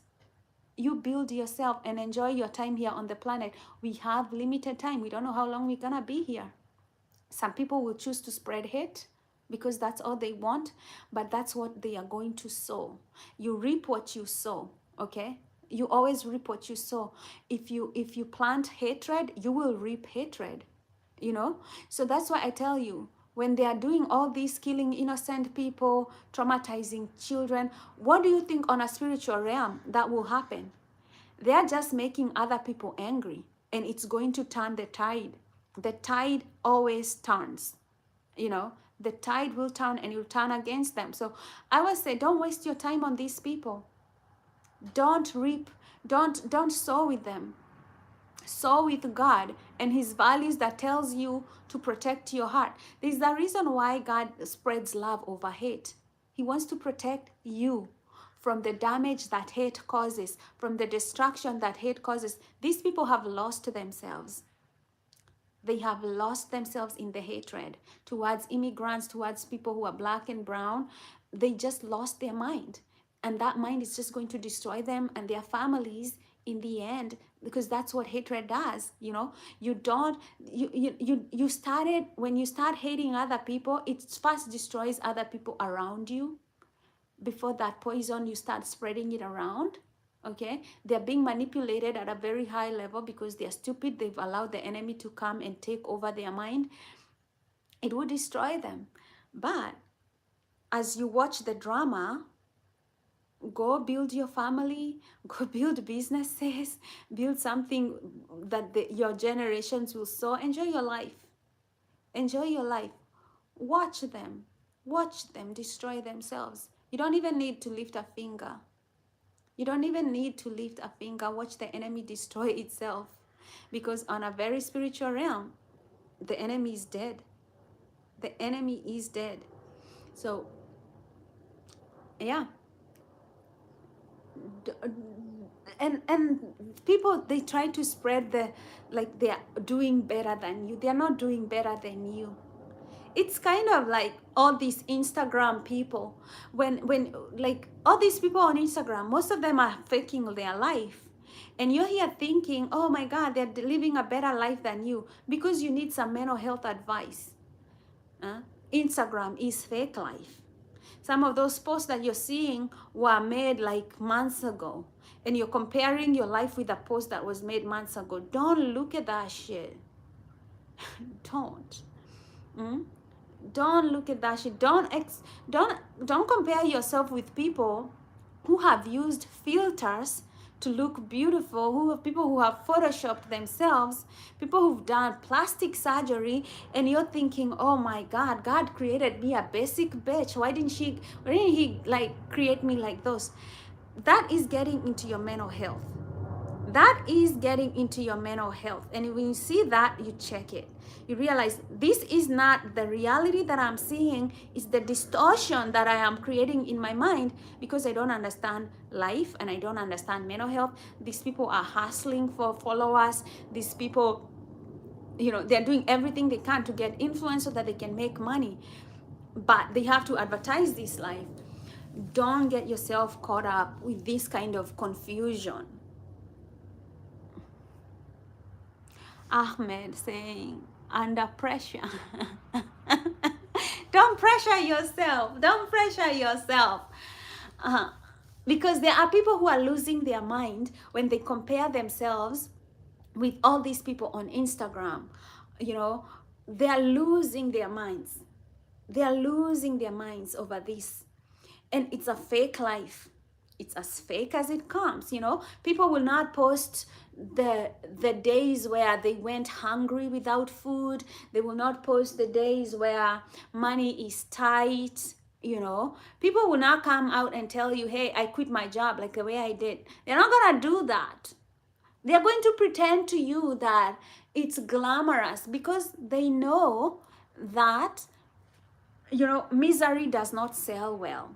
Like I told you, everything is energy. So they know that misery will not sell as good as a fake life. You know, that's why they show you money. If you see all these people, like even in rap music, they will show you money. They'll show you women wearing bikinis. You know, they know that's what you want to see.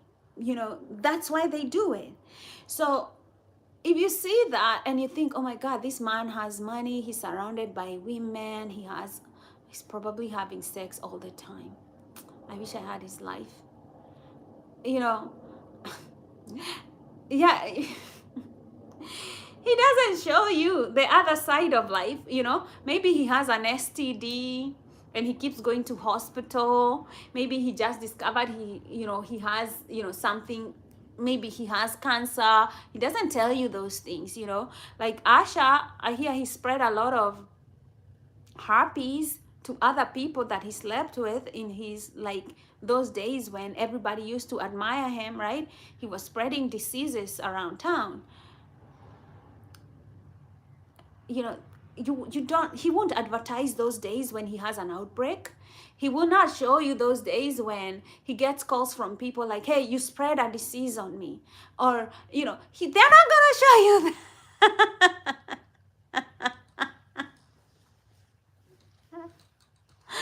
One of the devil's characteristics is comparison. And it is because if you think about it, it's even hits on the Bible, on the top 10 commandments is jealousy, right? It tells you do not be jealous of people. The Bible is always trying to protect you when it tells you do not be envious of them, because the Bible knows people are playing the show. It's the show of life. They're going to show you like, hey, look at my wonderful family. And you will see that family and you'll be like, oh, wow, they seem like a wonderful family. But they will not tell you like, oh, we got divorced, so this kid belongs to that woman, this other one belongs to that woman. But we do look like we are a blended family. But you don't know. You're out there on Instagram admiring people and their families. You don't know this is a family that's been broken and then mended itself. You have all these ideas about what kind of family this is. And I'm not saying that having a blended family, there's anything wrong to it. But it's just, I'm saying the story that you tell yourself and the real story that you're seeing, they're totally different. And maybe you're jealous of that family and you don't know their story. It's just the story they are marketing. They're not telling you all these other background story. You just, you're seeing that. Or you see somebody is like somebody, they look like they have a big business, they've been doing that. You don't know if that business is in debt. You don't know how much debt they have. You don't know how much maybe their creditors are calling them every day. People won't tell you that. Maybe they're doing that to give you an image so that you can buy into their company and help them sort out their debt. But they can't tell you that. They have to project an image of success. All these things are being played. All these things are happening. And, you gotta know. You gotta know, like, all that glitters is not gold. In the end, it's the wisdom that comes, that opens your eyes. You either have wisdom or you don't. In the end, it boils down to wisdom. Wisdom is the third eye. Wisdom is the third eye. You see all these people talking about wisdom, about the third eye here, it's opening, it's unlocking. Oh, the third eye. The third eye is wisdom. Okay, you have two eyes, okay? But they don't see anything unless you have wisdom, okay? Your eyes cannot see what wisdom does not see, okay? So all these nonsense, you get wisdom through experience, through time, through things happening in your life and you getting a better understanding of things. But you don't get, your eyes cannot see what the mind does not know. If your mind does not know something, it doesn't matter how much you look at it. Let's say I went to the store and somebody came and they gave me this beautiful jacket. And I take this jacket, right? And I like it and I'm wearing it. And then they tell me, you know what? That jacket belonged to a serial killer. How would I know? How would I know that this jacket belonged to a serial killer if you didn't tell me or somebody did not give me that information, right? All my eyes see is a beautiful coat that I like. That's all I can see as far as it's concerned, right? But when you have more wisdom, you can be able to see, oh, this is fake, this is real, this is a little bit too polished to be real. It's the wisdom that opens up your third eye. Yeah, so yeah, I'll leave you guys with that. I know it's been like 2 hours we've been here talking, and I love doing live. I'll do more lives, but once I get a job, then I'm not doing more lives than I should. I love that you guys are here, liking the videos, subscribing. We keep it real. We keep it real. This is post-traumatic bliss. We are going for the bliss, not the post. It's the post-traumatic bliss. Bliss, where the body, when you enlighten yourself, you understand your body, you understand your nervous system, you understand the environment that you're in, you understand how people are trying to manipulate you, you understand everything. You understand everything, and you understand what to focus on. Okay? Don't focus on the noise. Don't focus on the noise. Don't focus on the hatred that they're trying to spread. Don't focus on that. They want you to focus on the hatred so that you don't build your life, so that you don't do what matters. Focus on your life. Start a business. Get a family. Get somebody who loves you on your corner. Build a beautiful life with them. Focus on long-term goals. Focus on long-term goals. And these people who are hateful, don't vote for them. Okay? They're destroyers. When it's time, hit them where it hurts. Hit them where it hurts. Okay? They are not that. They're not a bag of chips. But if they can take your energy, if they can take your focus and attention from your life to them, they win. Don't let them win. Don't let them win. Focus on God. Focus on yourself and your family and your business and win. I love you so much. May you be happy and live with a joyful heart. And may you be healthy and live with a body that gives you energy. And may you be safe from all sorts of inner and outer harm. I love you. God bless you. Until next time, take care.